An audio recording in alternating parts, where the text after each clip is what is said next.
When the world around us falls silent, when the lights dim, the screens go dark, and the conversations end, a different kind of noise begins. Not the noise of the city, nor the hum of machines, but a subtler, more persistent hum. It is the sound of the mind, unchained and unsupervised, dancing from thought to thought with no rhythm, no rest. For many, bedtime is not the moment of peace they seek. It is the beginning of the inner storm. Lying in bed, eyes closed but mind wide open, thoughts come rushing in, to-do lists not completed, words spoken or unspoken during the day, fears about tomorrow, regrets from yesterday. The chatter is relentless, as if the mind, denied expression during the busyness of the day, now demands attention with unfiltered urgency. This is the landscape of the modern inner life, a landscape shaped by disconnection, overstimulation, and an ancient mind grappling with a new world. In the teachings of the Buddha, this state of mental agitation is neither abnormal nor insurmountable. It is known, it is seen, and it is curable, not through suppression, but through understanding. The Buddha likened the untamed mind to a drunken monkey, jumping from branch to branch, easily distracted, easily frightened, never still. But the monkey mind is not evil. It is not our enemy. It is simply untrained. And like a monkey brought from the wild into the presence of a compassionate teacher, the mind can learn stillness over time, with patience. But before one can tame the monkey, one must see it. This is the beginning. Observation. To witness without judgment. To listen to the noise within, not with frustration, but with curiosity. What is the mind truly saying? Where does it go when left unchecked? And why does it resist silence? The human mind, remarkable as it is, evolved to solve problems. It is a survival machine, built to analyze threats, anticipate outcomes, and construct meaning out of chaos. In a world of predators and scarcity, such mental activity was a gift. But in our modern world, full of synthetic stimulation, abstract threats, and persistent uncertainty, this same mechanism becomes overloaded. It spins, it spirals, it loops. Lying still in the dark, the mind often tries to complete unfinished loops. Thoughts left incomplete during the day resurface. The argument you almost had, the email you forgot to send, the way someone looked at you or didn't. The mind tries to make sense of it all, believing that by thinking more it can find peace. But peace does not come from more thinking.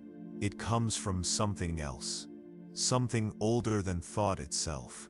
The breath, always with us, always present, yet rarely noticed. The breath is not just a biological function, it is a bridge between body and mind, between the conscious and unconscious, between chaos and calm. In Buddhist practice, the breath is often the first teacher. When you follow the breath, you follow life itself, not the stories, not the anxieties, but the reality of this moment, unfolding in real time. But even the breath, when first observed, reveals the depth of the chaos within. At first, you might notice the breath is shallow, quick, irregular, mirroring the turbulence of the mind. You might struggle to follow it, distracted within seconds.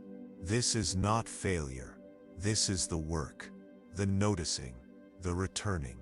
Again and again, with each return to the breath, a muscle is strengthened, not a muscle of force, but of awareness. And awareness changes everything. The Buddha did not promise a life without suffering. He promised understanding, and through understanding, liberation. Dilismas, this within. He taught that suffering arises from clinging, from wanting things to be other than they are. The mind clings to identity, to control, to certainty. It fights the impermanence of all things, and in doing so creates its own prison. At night, in the stillness, we often meet the walls of that prison most clearly. The bars of worry, the locks of regret, the echo of desire. But what if the prison is not real? What if the bars are thoughts, and the locks are stories we tell ourselves? Live by seeing them clearly, they begin to dissolve.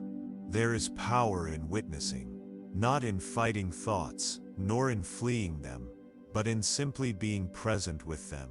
Like clouds passing through the sky, thoughts come and go. They do not define the sky. The sky remains untouched. This is the heart of meditation. Not silence as absence, but silence as space. A spaciousness where thoughts are allowed to be, without resistance or attachment. In that space, the chaos loses its grip. The volume lowers. The mind, like a wild animal sensing no threat, begins to rest. But the journey to that rest is not instant. It is a path walked slowly, patiently, kindly. And at night, when the rest of the world sleeps, that path becomes most clear. If we choose to walk it, it begins with noticing the noise, that inner dialogue, constant and unfiltered. All's the voice that critiques, that plans, that replays. To hear it is to begin the process of waking up. Not waking up from sleep, but waking up from unconsciousness, waking up to the workings of your own mind. In the Buddhist tradition, mindfulness is not a technique. It is a way of being, a way of relating to the moment, with openness and curiosity. When applied to bedtime, mindfulness transforms the experience of rest. It becomes not a battle to silence the mind, but an invitation to understand it. You are not the noise. You are the awareness behind the noise. Imagine now the thoughts that swirl in your head. Give them names: fear, desire, judgment, hope, memory. Visualize them as guests in a room. You do not need to engage them all. You do not need to argue or explain. Just acknowledge them. Let them be. And watch what happens. Some will stay. Some will go. Some will return again and again. But with each visit, your relationship to them changes. You are no longer the servant of your mind, but its gentle observer. In Buddhism, this process is called vipassana, insight. It is the seeing of things as they are. Not as you wish them to be, not as you fear them to be, but as they truly are. And in that seeing, something miraculous happens. Freedom. True freedom is not the absence of thought, but the absence of entanglement, the ability to let a thought pass without grabbing it, without letting it define your state. Consider how much energy is spent wrestling with thoughts that are not even real in the present, regrets that live in the past, fears that live in the future. None of them are here, in this breath, in this body, on this bed, in this moment. The body knows rest. The heart knows peace. The mind only needs to remember, and remembering is what we do now. Each breath is a return, not a conquest, not a victory, but a return. The body breathes in, and you come back. The body breathes out, and you release. Even if the thoughts continue, you are not failing. You are practicing. Each moment of awareness is a moment of awakening, and each awakening adds light to the darkness of inner chaos. Let your bed be your temple. Let the night be your teacher. Let the silence be not empty but full, full of presence, full of life, full of the possibility that you are already whole. Even in your restlessness, you are not broken. You are not behind. You are simply waking up from a long dream of noise. And the first breath of waking is this one, right here. Inhale, slowly, feel the air enter, not just your lungs but your being. Exhale gently, feel the body release, soften, let go. There is nowhere to go, nothing to prove, no thought to follow, just the breath, just the presence, just this. Tomorrow may have its demands, yesterday had its wounds, but tonight, this moment, this breath, is yours. Let it be enough. There is a kind of suffering that does not shout. It does not bleed or bruise. It sits quietly beneath the surface of our thoughts, woven into the very fabric of how we see the world, ourselves, and the lives we believe we are supposed to be living. This suffering is not always visible, but it shapes everything, from how we wake up in the morning to how we close our eyes at night. The Buddha named this suffering. He called it dukkha, not merely pain but a deeper dissatisfaction with life as it is, a subtle persistent unease, a feeling that something is always missing, or just slightly out of reach. We chase after what we believe will complete us. We run from what we believe will harm us, and in that endless cycle of seeking and fleeing, we rarely notice that the source of our restlessness is not out there but within. According to the Buddhist teachings, the root of this suffering is ignorance, avidya. But ignorance in this context is not stupidity. It is a misunderstanding, a fundamental misperception of reality, a blindness not of the eyes, but of the heart. We believe that we are separate. We believe that we are solid, unchanging and independent. And from that belief, 1,000 other illusions are born. We cling to possessions, thinking they will give us permanence. We cling to relationships, hoping they will give us validation. We cling to identity, afraid that without our stories we might be nothing. And yet all things change, all things pass, nothing stays. But the mind resists this truth. It rebels against it, because the idea of impermanence feels like a threat. And so we suffer, not because life is cruel, but because we expect it to be something it is not. The modern world intensifies this misunderstanding. We are surrounded by messages that promise satisfaction if only we do more, buy more, become more. Social media shows us idealized lives, where everyone seems to be thriving. The illusion deepens. We believe we are falling behind. We believe we are broken. And so the suffering increases. At night this illusion often peaks. The distractions of the day are gone. The noise fades, but the echo remains. And in that echo we begin to feel the weight of everything we have misunderstood. Why am I not happy? Why am I still anxious, even when nothing is wrong? Why can't I find peace even when I try? These questions do not arise from weakness. They arise from awakening, from a moment of clarity, where the mind begins to sense the depth of its own confusion. It is painful, yes, but it is also sacred, because to feel the suffering caused by ignorance is to take the first step toward wisdom. In Buddhist teachings, wisdom is not mere knowledge. It is experiential understanding. It is the clarity that comes when the fog lifts, not because you forced it to, but because you finally stopped running from it. Ignorance thrives in motion, in noise, in distraction, but in stillness it cannot hide. So tonight you are invited to be still, not to silence the mind, not to escape your thoughts, but to see them, to observe how suffering arises from the stories you tell yourself. The story that says you must be perfect. The story that says you must always be productive. The story that says you are not enough as you are. These stories are not evil. They were learned, passed down from culture, family, society.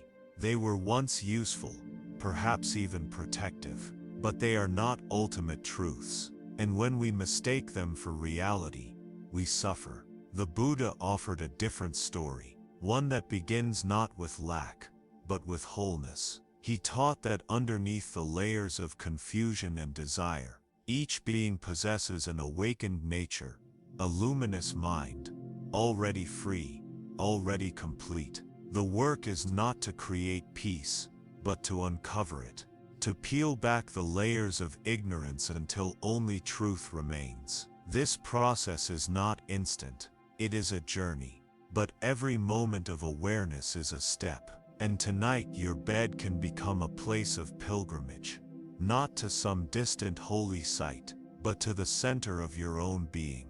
Begin by noticing the sensations in your body, the gentle pressure of your back against the mattress, the softness of your blanket, the air moving through your nostrils.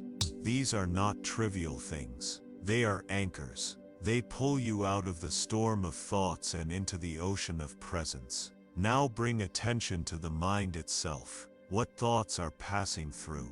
Perhaps a memory from the day, a worry about tomorrow, a moment of judgment. Do not resist them. Do not analyze them. Simply see them, as if you were watching clouds float across the sky. Ask yourself gently, who is watching? Who is the one observing these thoughts? You may notice that the observer does not speak. It does not judge. It simply is. This is awareness. This is your true self. Not the thoughts, not the emotions, but the space in which they arise. Ignorance tells us we are the storm. Wisdom reveals we are the sky. When the Buddha sat beneath the Bodhi tree, he faced not peace but turmoil. Waves of temptation, fear, and doubt arose. Yet he did not run. He did not fight. He simply saw them for what they were, passing phenomena, without substance. And by seeing them clearly, he became free. Tonight you are invited to sit beneath your own Bodhi tree, not in the jungle of India, but in the jungle of your mind. Your thoughts will come. Your fears may speak, but you do not need to believe them. You only need to see them. In that seeing, ignorance begins to fade, slowly, gently, like the night sky giving way to dawn. You may not feel a great shift. There may be no moment of enlightenment. That is not the goal. The goal is to rest in the truth of this moment, to breathe, to be. As you lie here, let your breath be your guide, noticing the rise and fall, the coolness on the inhale, the warmth on the exhale. Each breath is a reminder, you are alive, you are here, you are enough. If the mind wanders, and it will gently bring it back. No judgment, no frustration, just return. This is the practice. This is the path. Over time, this simple act of returning becomes a revolution. The mind begins to soften, the heart begins to open, and the chaos within begins to settle. Not because it has been conquered, but because it has been understood. Understanding is the antidote to ignorance, and understanding begins with attention. In this quiet space, you are planting seeds, seeds of awareness, seeds of compassion, seeds of peace. You may not see their growth tonight, but trust that something is shifting. Beneath the surface, within the silence, wisdom is awakening. You are not alone in your suffering. Every being longs for peace. Every mind carries noise, but also within every being is the capacity to awaken, to see clearly, to live fully. Tonight that awakening begins with rest, with breath, with presence. Let the breath carry you. Let the body soften. Let the mind rest in the arms of awareness. There is nothing you need to fix, nothing you need to do. Just be here. Just breathe. Inhale, softly, feeling the body rise like a gentle wave. Exhale, slowly, letting go of all that is not needed. You are not your thoughts. You are not your past. You are not your fears. You are the awareness beneath it all. And that awareness is free. When we look in the mirror, we often believe that what we see is who we are. A face, a body, a name, a role. But what if that reflection is not the truth but merely a mask? What if, beneath all labels and appearances, there is something far deeper, something untouched by time, memory, or identity? From the moment we are born, we are told who we are: a boy, a girl, a child of someone, a citizen of somewhere. We inherit beliefs, stories, and expectations. We learn to answer to a name, to play a role, to seek approval, to chase achievements. Slowly, almost imperceptibly, a self-image forms, a construct shaped not by who we truly are, but by what others reflect back to us. This image, this ego, becomes our anchor. We believe it defines us. We defend it. We build around it. But beneath this surface lies a vast space of being, a self not bound by description, not limited by thought. The Buddhist path invites us to question not only the world but our own reflection in it. It asks, who is the I behind every thought, every feeling, every memory? This question is not academic. It is a doorway, a portal into the nature of consciousness itself. And it is perhaps the most radical question one can ask in a world that worships identity.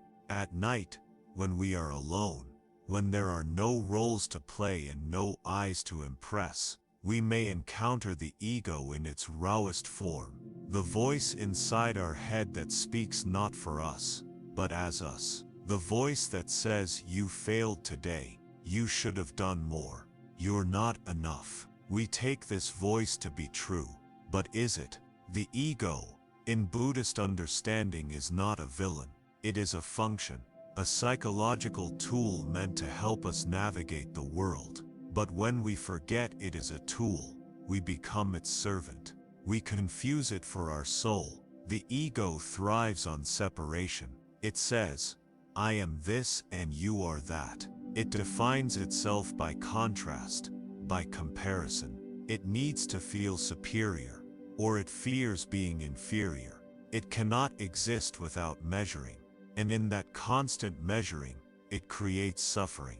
It wants to control, because it fears what it cannot predict. It clings to identity, because it dreads impermanence. It seeks validation, because it does not know how to rest in its own being.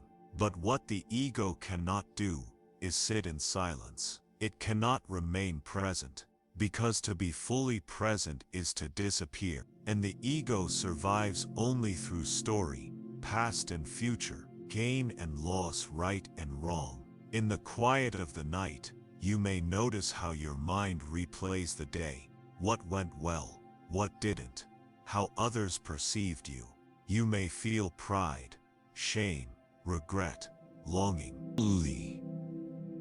These are all echoes of the ego, trying to maintain its structure, trying to tell you who you are. But here's the truth: you are not the structure. You are the space in which the structure appears. Try now to feel this, not to think about it, but to sense it. Who are you if you let go of the stories? Who are you if you are not your name, not your job, not your successes or failures? Who remains if you stop narrating your life? Close your eyes, listen to your breath. Let the thoughts pass without grabbing them. Let the emotions rise without analysis, and ask gently, without pressure, who is aware right now? This awareness does not have an age. It does not need recognition. It simply is. It has always been here, quietly witnessing your entire life. That which watches the thoughts is not a thought. That which sees the emotions is not itself an emotion. This is your true nature, pure, unconditioned awareness. The ego is temporary. Awareness is eternal. The ego is reactive. Awareness is still. The ego judges. Awareness accepts. The journey of the spiritual path is not to destroy the ego, but to stop identifying with it. To let it be what it is, a tool, not a master. The Buddha spoke often of non-self, anatta, not as a denial of existence, but as a reminder that what we take to be solid is actually fluid. The self is not fixed. It changes with mood, memory, hormones, environment. It is a dance of conditions, not a permanent being. To see this is liberating, because if the self is not fixed, then we are free to evolve. If the self is not absolute, then we are not trapped in our past. If the self is not a prison, then every breath becomes a chance to be reborn. Tonight, as you rest, you are invited to loosen your grip on identity, to allow the labels to fall away, just for a while. You are not your thoughts. You are not your mistakes. You are not your image. You are this moment. You are this breath. Let the body soften. Let the face relax. Let the story pause. There is no need to remember who you are. Just be. Each breath is a return, not to ego, but to essence. Each exhale is a release, not of life, but of illusion. Feel the space within you grow, a spaciousness not defined by boundaries, but by presence. In this space there is no striving, no comparison, no judgment, only being. The ego may whisper, it may resist, it may tell you that this is foolish, that you must hold on, that you will be lost without it. But trust this, your truest self is not afraid of being lost, because it knows it was never separate to begin with. You are the sky, not the clouds, the ocean, not the waves. The form may change, but the essence remains. Rest now in that essence. Let yourself dissolve into it, not as a disappearance, but as a reunion. Reunion with your own awareness, your own heart, your own light. Nothing to protect, nothing to prove, just breath, just silence, just presence. And in that presence, you are whole. You always were, and you always will be. There are moments in life when we find ourselves chasing pleasure, chasing success, chasing approval, chasing peace. And in this endless chase, there is also fear. Fear of losing what we have, fear of not getting what we want, fear of simply being still. But what if this constant pursuit is not the way to peace, but the very reason we cannot find it? According to Buddhist wisdom, all suffering arises from three poisons: desire, aversion, and ignorance. These are not sins, not moral failures, but root energies that shape the human experience. They are not external enemies. They are movements within the mind, patterns passed down from ancient instincts, still echoing in our modern lives. Desire pulls us toward what we don't have. It whispers that something out there, some experience, some possession, some recognition, will finally make us whole. It is the mind always leaning forward, always hungry, always believing that peace lies in the next moment, the next thing. Aversion pushes us away from what we don't want. It recoils from discomfort, from pain, from the unfamiliar. It is the mind always resisting, always judging, always trying to control reality, to fit its preference. And ignorance is the fog that makes us believe these movements are truth. It blinds us to the deeper reality beneath our craving and fear. It tells us that we are separate, that we are lacking, that we are defined by what we gain or lose. Together these three energies form the wheel of suffering. A wheel that spins faster when we are unconscious. A wheel that slows down when we begin to see. At night, this wheel often spins the fastest. As the world outside quiets, The world within grows louder. You may feel pulled by desire, wishing for something different, better, more. Or you may feel pushed by fear, memories you don't want to revisit, feelings you don't want to face. Or you may simply feel lost, unsure of what is real and what is just another thought. But in this space there is also great potential, because it is only when the noise becomes unbearable that we truly start to listen. And when we listen deeply, we may begin to understand. Desire is not the problem. Fear is not the problem. Even ignorance is not the problem. The problem is identification. We suffer not because desire exists, but because we believe we are the desire. We suffer not because fear arises, but because we believe it defines us. We suffer not because we are blind, but because we believe the illusion is real. But just as a fire burns brightest before it goes out, our inner turmoil often intensifies right before we awaken to its source. So tonight, you are invited not to suppress desire, not to fight fear, not to fix yourself, but to witness these energies as they are, without judgment.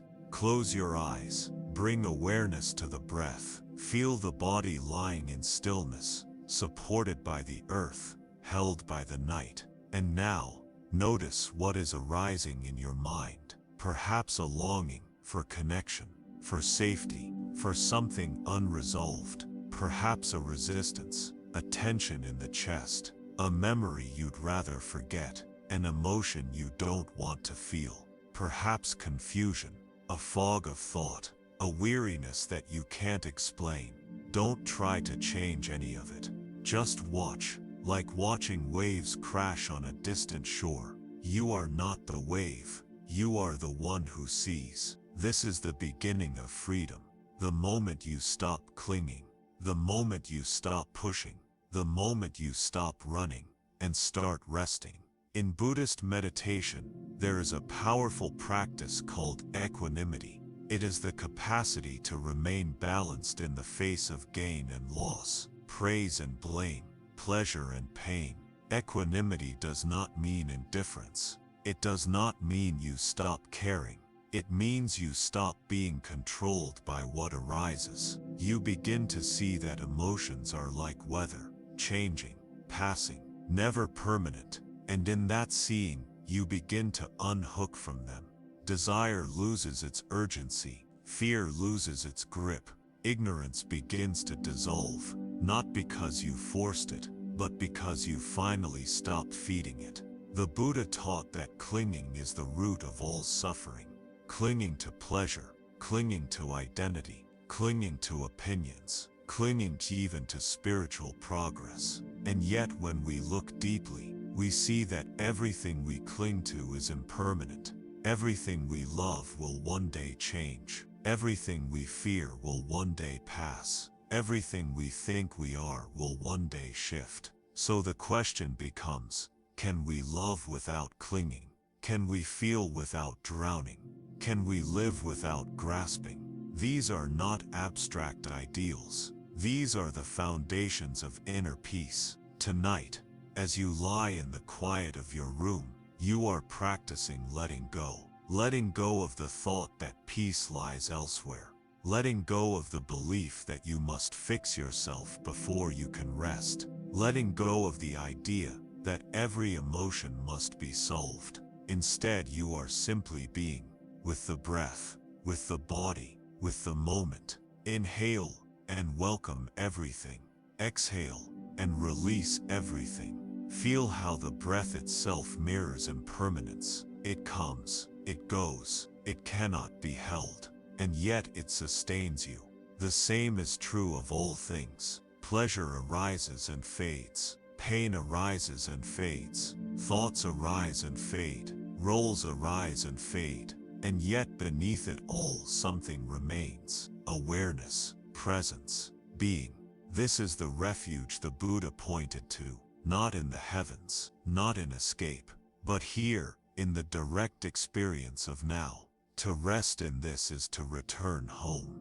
Desire may knock, but you don't have to answer. Fear may rise, but you don't have to fight. Thoughts may swirl, but you don't have to follow. You are not the contents of consciousness. You are consciousness itself. You are the sky, vast and open, untouched by the weather that passes through. As you feel this, you may notice a shift, not dramatic, not loud, but gentle, subtle, like a breeze in the leaves, a sense of ease, a softness where there was tension, a stillness where there was striving. This is not an end, it is a beginning of a new way of being, a way that welcomes desire, but is not ruled by it, a way that faces fear, but is not imprisoned by it, a way that sees clearly and chooses compassion. Tonight, let that be enough. Let this breath be enough. Let this moment be enough. No need to chase, no need to run, no need to grasp. Just be here, just breathe, just rest. And in that rest you will remember, peace is not something you find, it is something you uncover. It has been waiting for you, right here, in the silence, in the quiet hours of the night, when the body has softened, and the world has receded into shadows. A doorway opens, a doorway not to sleep alone, but to peace. Not a peace imposed by force, but one that arises naturally, like still water settling after the wind dies down. This peace is not an escape. It is not the absence of life, but the presence of it, met fully, without resistance. So many of us search for peace through effort, through fixing, changing, achieving. We treat stillness like a prize, to be earned, a destination at the end of a long road of self-improvement. But the deeper wisdom, echoed by the Buddha and all awakened teachers, tells a different story. Peace is not somewhere else. It is not later. It is here, now. But it can only be experienced when we stop chasing and start listening. At the root of Buddhist practice is not silence for its own sake, but the silence that reveals what has always been true. Beneath the thoughts, beneath the noise, beneath the layers of identity and striving, there is a calmness that belongs to you, not because you create it, but because it is your nature. To reach this silence, there is nothing you must do. In fact, you must do less. You must unlearn the habit of grasping. You must pause the reflex to label every experience, to measure every moment by usefulness or meaning. You must learn to simply be. This being is not passive. It is not sleepy. It is fully alive. It is vibrant with presence. It watches without needing to control. It accepts without needing to agree. It sees clearly and remains open. Lying here now, in your bed, you are not practicing a technique. You are returning to yourself. You are allowing the layers of tension, identity, thought, and worry to fall away. Like old garments removed after a long day, you do not need to silence the mind. The mind will slow when it is no longer fed with resistance. You do not need to control your thoughts. The thoughts will soften when you stop identifying with them. You do not need to escape anything. Peace does not come from running. It comes from staying, from witnessing. Bring attention to your breath, not as an object to manipulate, but as a companion. Notice how it rises, how it falls. No need to deepen it. Just let it be. Each inhale is a beginning. Each exhale is a release. Notice the sensations in the body, the warmth, the weight, the slight movement with each breath. All of it is happening naturally. You do not need to intervene. You are being breathed by life itself. Let this be enough. Notice now the mind. The thoughts may come. They may try to pull you into stories. That is their nature. You do not need to argue with them. You do not need to follow them. You do not need to push them away. You are not your thoughts. You are the space in which thoughts arise. That space has no edge. It cannot be harmed. It does not change when the thoughts change. It is vast, like the open sky. This is the silence that heals. Not the silence of empty rooms, but the silence of awareness, gentle, unshaken, clear. The Buddha once said that, to see things as they are is the beginning of wisdom. Tonight you are seeing, not through the lens of effort or judgment, but through the lens of stillness. You are seeing that nothing needs to be fixed in order to rest. You are seeing that peace is not the end of noise, but the space that surrounds it. You are seeing that you are not separate from that peace. You are it. Let go now, gently, of any idea of how you should feel. Let go of the notion that there is a right way to meditate, to relax, to be. Simply notice what is here, with a soft gaze of the heart. The body may be tired, the mind may still stir, but awareness is present, calm, steady. This is the foundation of your being. This is what remains when everything else falls away. Rest in that. Feel the breath, coming and going, like waves on a shore. Feel the body, supported by the bed, held by gravity, touched by stillness. Feel the awareness, open, receptive, quiet. You are safe here. You are home. There is no one to impress, nothing to achieve, nowhere to go. Only this breath, this moment. Let the breath carry you deeper, into quiet, into stillness, into yourself. And if thoughts come, let them pass like clouds. No need to follow, no need to fight. You are not here to accomplish anything. You are here to remember. To remember that silence is not the absence of life, but the fullness of it. To remember that peace is not rare, it is forgotten. To remember that who you truly are cannot be disturbed by noise or thought or fear. That who you are is vast, kind, aware. Let the body rest. Let the thoughts drift. Let awareness remain. Each breath is a surrender. Each moment is an invitation. And you are already enough, already whole, already free. Now rest. Rest. Not just as a function of the body, but as a gesture of trust. Trust that you are held. Trust that you do not need to know all the answers. Trust that peace is not something you earn. It is something you allow. In the morning the world will return. There will be tasks, conversations, movement. But tonight you are not the doer. You are the being. And being is sacred. Let that be your lullaby. Let that be your truth. Let that be your silence. And in that silence, you will find the peace that was never missing, only waiting, waiting to be seen, waiting to be remembered, waiting to welcome you home. There is a doorway into calm that is so simple, so constant, that most people overlook it their entire lives. It does not depend on belief or intelligence or success. It asks nothing of you but your attention. And yet it holds the power to transform not only how you sleep, but how you live. That doorway is your breath. In the Buddhist tradition, the breath is not just a biological necessity. It is sacred. It is the rhythm of life itself, present from the first cry at birth until the final sigh before death. It is always with you, always available, always real. And in a world full of abstraction, distraction, and disconnection, the breath is an anchor, a truth you can return to. When the mind becomes overwhelmed, it spins stories about the past, about the future, about who you are and what might happen. The stories often feel urgent, emotional, full of consequence, but the breath is never in the past.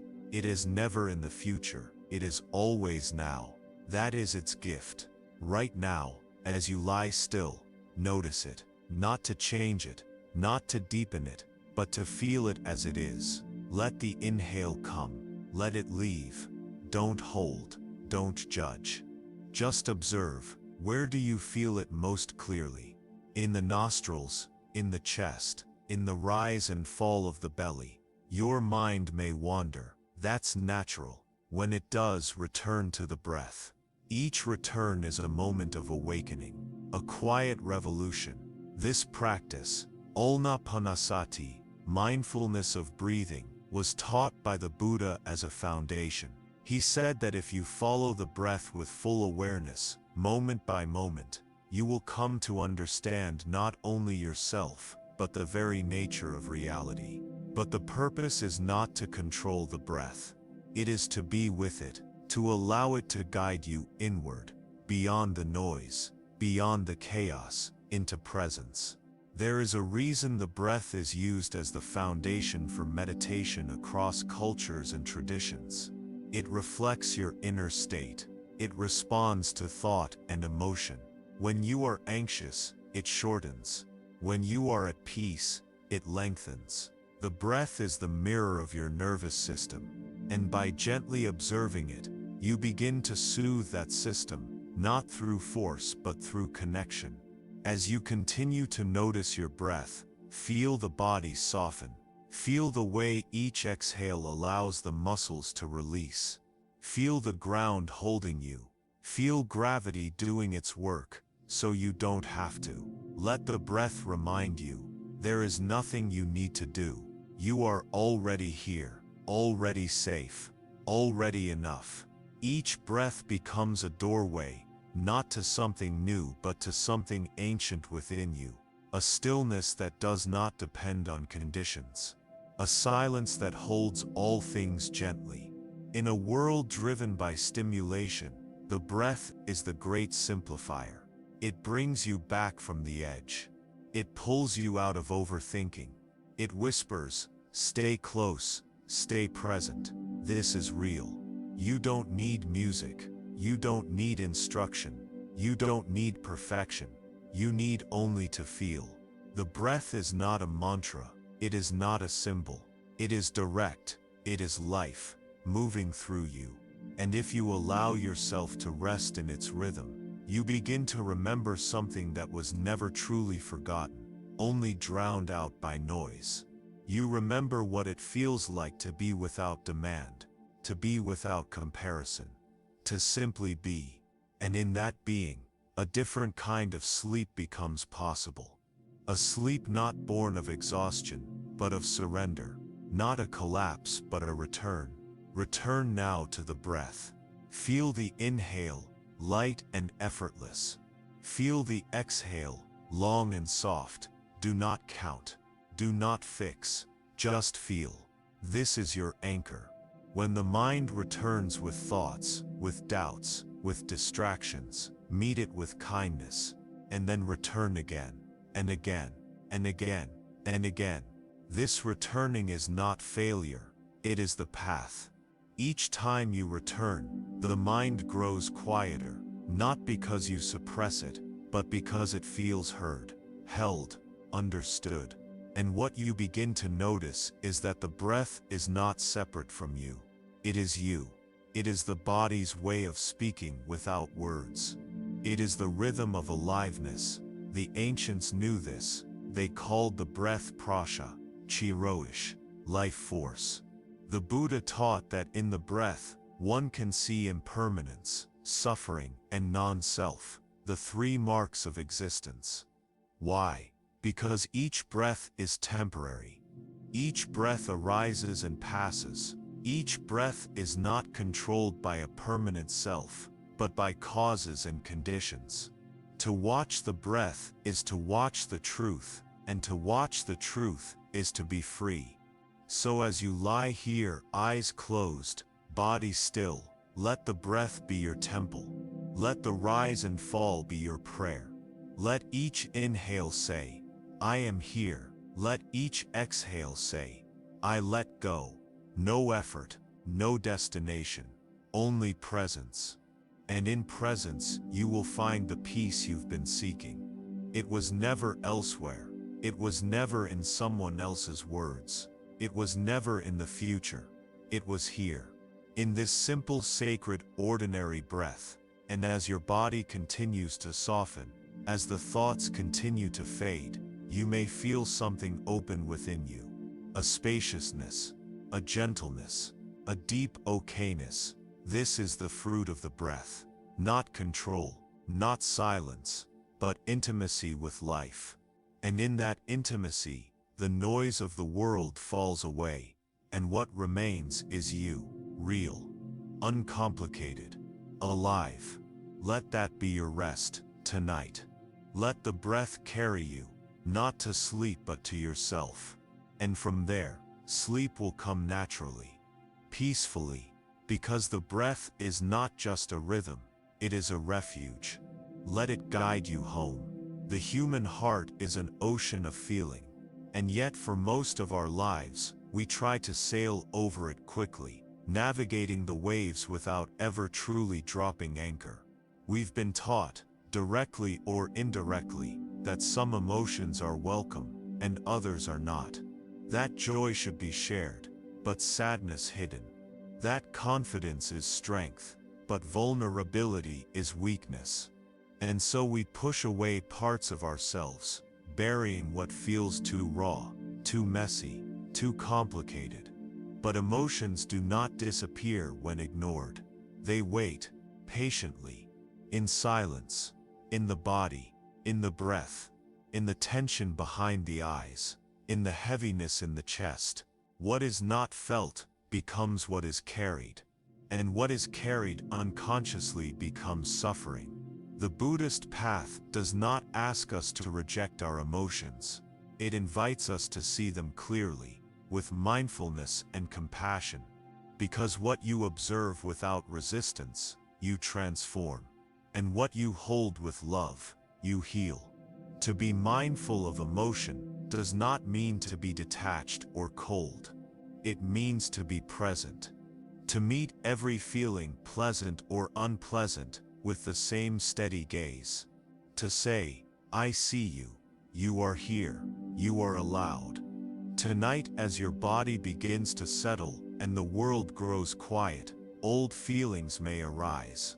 Perhaps sadness, perhaps anxiety, perhaps a feeling you cannot name. Do not resist them. Do not try to label them too quickly. Just notice, where does the emotion live in the body? Is it heavy or sharp, warm or cold? Does it move or does it sit still? Be curious, not judgmental. Allow the body to speak, not in words, but in sensation. Breathe with it. The breath is not only a tool for calm, it is a bridge between thought and feeling, between the mind and the heart. When you breathe into an emotion, you are not trying to change it. You are giving it space. You are letting it be part of the moment, instead of pushing it into the past. Many of us carry old wounds, emotions from childhood, from heartbreak, from moments we didn't fully understand. These feelings are not enemies. They are visitors, guests that were once turned away. Now, with awareness, we welcome them back. We make room for them at the table. You may be surprised what happens when you allow a difficult feeling to simply exist, without fixing it, without explaining it. It softens. It unfolds. It speaks. The Buddha taught that clinging to pleasure and aversion to pain are two sides of the same coin, and both are forms of attachment. True freedom lies not in always feeling good, but in being free to feel everything without fear.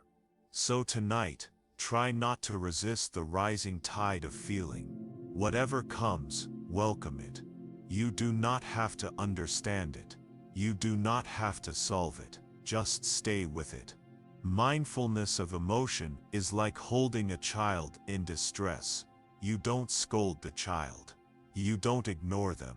You hold them close. You say, I'm here, I see you. I will not abandon you. This is what your awareness does for your heart. You may discover that behind the noise of the day, behind the distractions and demands, there was an emotion asking for your attention. Perhaps grief, perhaps loneliness, perhaps joy that has been waiting to be felt. Allow it now. Let the breath be steady. Let the body remain soft. Let the awareness stay close. The truth is, emotions are not problems. They are part of the flow of life. Like weather systems moving across the sky, they shift and change. But the sky does not resist the storm. It simply holds it. You are the sky. The emotion is the cloud. Watch it come. Watch it go. Sometimes the cloud lingers. That is okay. Mindfulness is not about speeding up change. It's about being present while change happens. And in that presence, you begin to see that even intense feelings have a rhythm, a shape, a life cycle. They rise, they peak, they fall away. The more you observe, the less they scare you. The less you react, the more clearly you see their nature. They are not you. They are not forever. They are not dangerous. They are just passing weather. And in the space of awareness, everything is welcome. Let your body continue to rest. Let your breath remain soft, and gently ask yourself, what emotion is here with me now? Don't try to answer too quickly. Let it arise on its own. And whatever it is, joy, sadness, boredom, contentment, hold it with kindness. You are not here to perform. You are not here to be perfect. You are here to be real, to be human. And to be human is to feel. There is a reason so many people fear stillness, because when the distractions fall away, we meet ourselves. But what if that meeting is not something to fear, but something to honor? What if every emotion is a message, a mirror, a moment of intimacy with your own being? Not something to push through, not something to control, but something to bow to. The Buddha said, with our thoughts, we make the world, but equally, with our awareness, we reclaim it. Tonight you are reclaiming your emotional life, not by fixing it, but by befriending it. By saying you are welcome here, you are allowed to stay, you are part of me, you are not all of me. But you are not wrong. You may notice that with this gentle attention, the emotion shifts, not because you pushed it, but because you listened. It might soften, it might grow stronger before dissolving. It might stay, that's okay. You have made space, and in that space, healing happens. Let the breath move through you. Let the body remain open. Let the mind be quiet, like a lake, with no ripples. You are not alone in this practice. Every person who has ever lived has known emotion, and yet, so few were taught how to feel without fear. But you are learning. You are remembering that your heart is not something to fix, it is something to feel. And as you feel it, you return to wholeness. You do not need to be free of emotion to be at peace. You only need to be free of resistance. And that freedom begins now. So breathe, feel, stay. Let the night hold you. Let the silence speak. Let the heart rest. And know this, whatever you feel, it is enough. You are enough. You are held exactly as you are. There is a deep tension in the human spirit, an inner conflict that whispers, this should not be happening. A quiet refusal of the moment, a resistance that is often so subtle, we don't even recognize it. But it is there, in the way the shoulders tighten when we remember something unpleasant, in the clench of the jaw when uncertainty arises, in the urge to reach for distraction when discomfort creeps in. Resistance is rarely loud. It doesn't always come with anger or protest. Often it comes as a quiet turning away, a flinch, a pause, a silent no to reality. And yet, in Buddhist understanding, the root of suffering is not pain itself, it is the resistance to pain. It is the belief that what is should not be, that we must fight this feeling, avoid this truth, run from this moment. But what if the path to peace is not through fighting or fleeing? What if it is through acceptance? Acceptance does not mean defeat. It does not mean apathy or inaction. It is not giving up. It is showing up. It is the willingness to be with what is, without clinging or pushing, without needing it to be different. To accept is to turn toward, to soften, to open. And in that softening, suffering begins to unravel.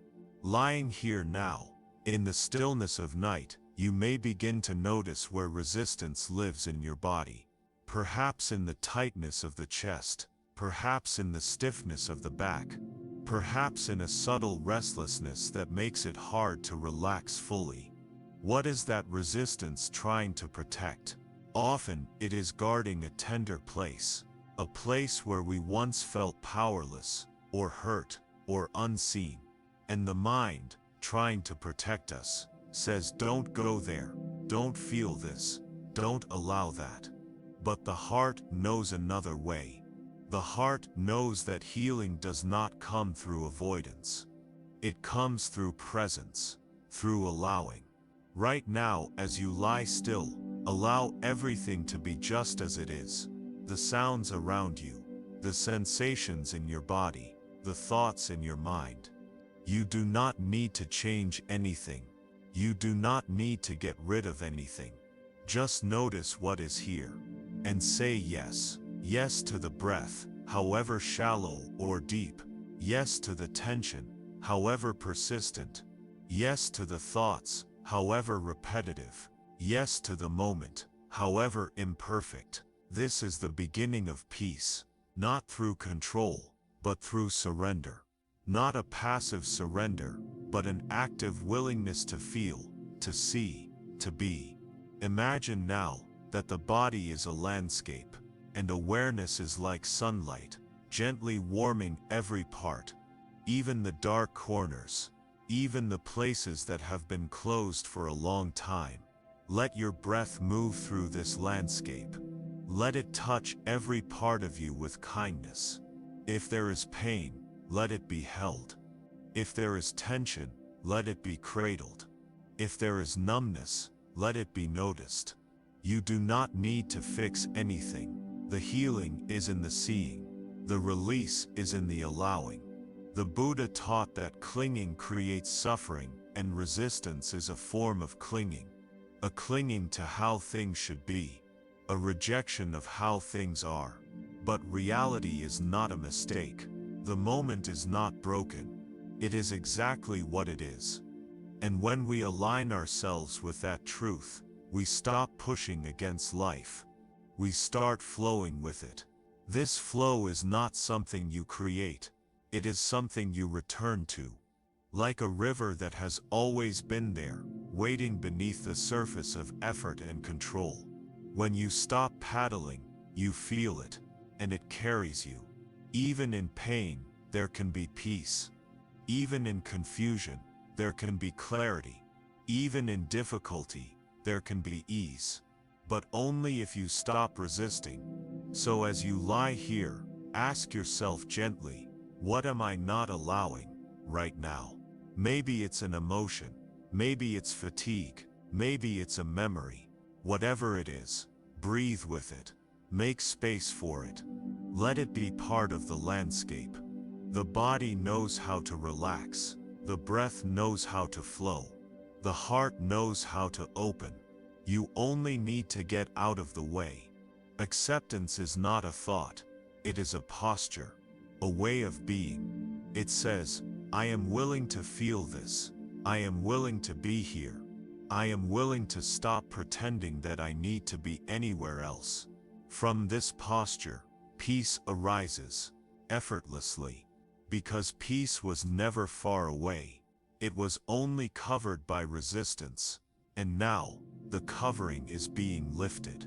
The breath becomes smoother. The body softer. The heart more at ease. Nothing has been solved, but everything is different. Because you are no longer fighting what is. You are resting in it. You are trusting it. You are surrendering not to weakness, but to truth. The truth that this moment is enough, that you are enough, that everything, just as it is worthy of love. So rest now, not because the day is over, not because the body is tired, but because the war within has paused. The struggle has softened, the defenses have dropped, and in their place, openness. Dian, let that be your refuge tonight. Let that be your sanctuary. Let that be your rest, and as you drift into sleep, know this: you do not need to be perfect to be at peace. You do not need to be free of thought to be free. You only need to allow what is, and what is already enough. There is a wisdom that lives between extremes, not in the rigid rules of denial, nor in the indulgence of every whim. It lives in the middle, a place of balance, quiet strength, and deep understanding. The Buddha called it the middle way, and in this path, many find their first true taste of peace. From the moment we're young, the world pulls us to one side or the other. To do more, to be more, to chase more, or to avoid everything, to shut down, to escape.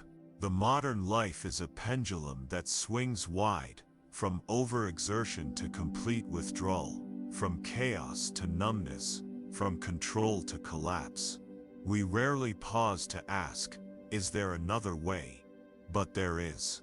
The middle way is not compromise. It is not mediocrity. It is precision. It is a path of wisdom that recognizes the nature of life, not as a battlefield, not as a performance, but as a dance of ever-changing conditions. To walk this path is to walk in tune with reality. As you lie here now, in the stillness of night, you may feel the echoes of the day, pulling you in different directions. Regret for not doing enough. Frustration for having done too much. The mind whispers, I should have rested. I should have tried harder. I should have been better. But what if neither extreme holds the truth? What if peace is found not in constant striving, and not in complete withdrawal, but in the willingness to meet this moment with honesty? The middle way teaches us to respond, rather than react, to pause before we act, to listen before we speak, to feel before we judge. It teaches that extremes often come from fear, fear of not being in control, fear of discomfort, fear of what others will think.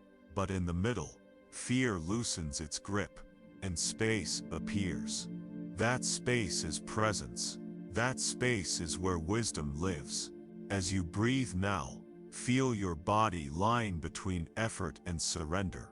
You are not forcing yourself to relax. You are not giving up. You are meeting the moment exactly where it is. You are neither pushing nor pulling. You are being.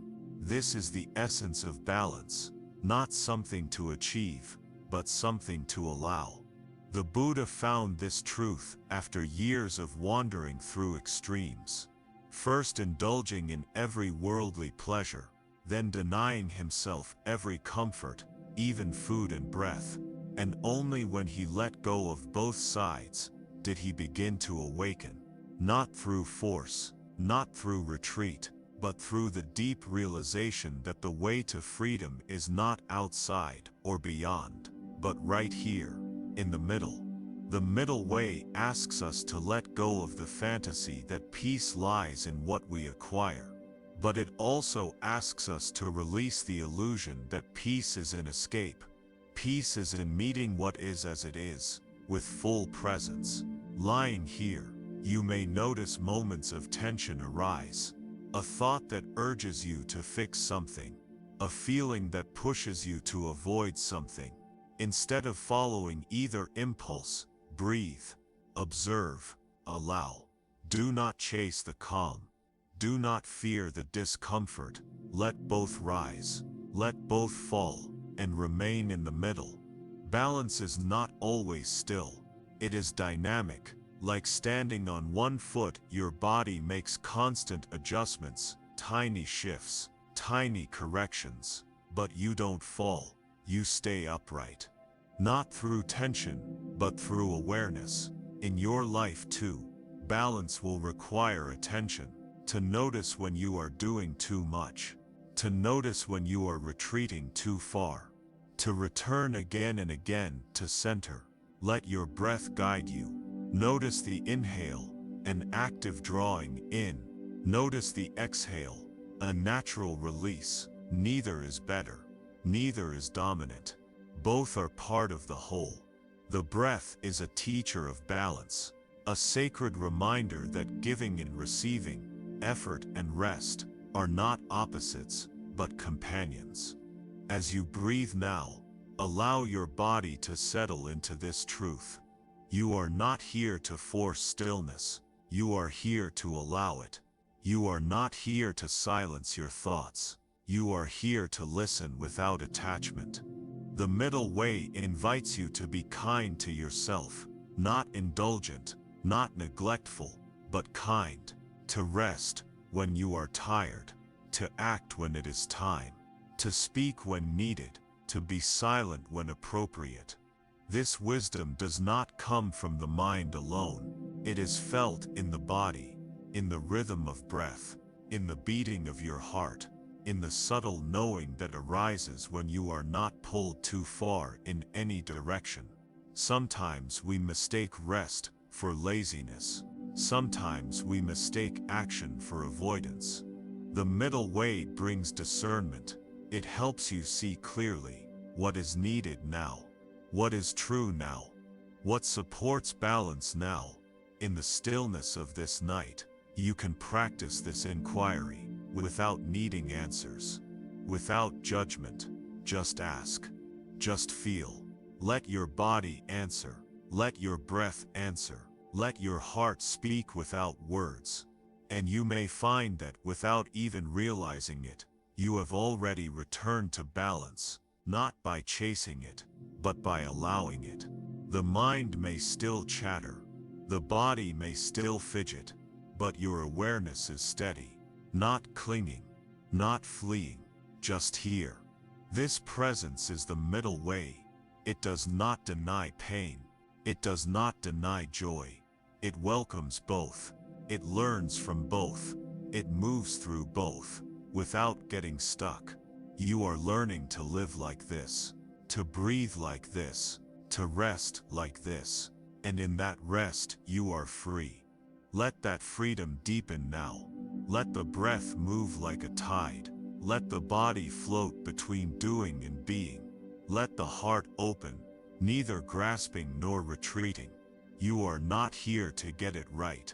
You are here to be real, to be whole, to be present. And that, in the eyes of the Buddha, is more than enough. So rest, dear one, in the middle, not lost, not pulled, not pushing, just here, breathing, being, balanced, at peace.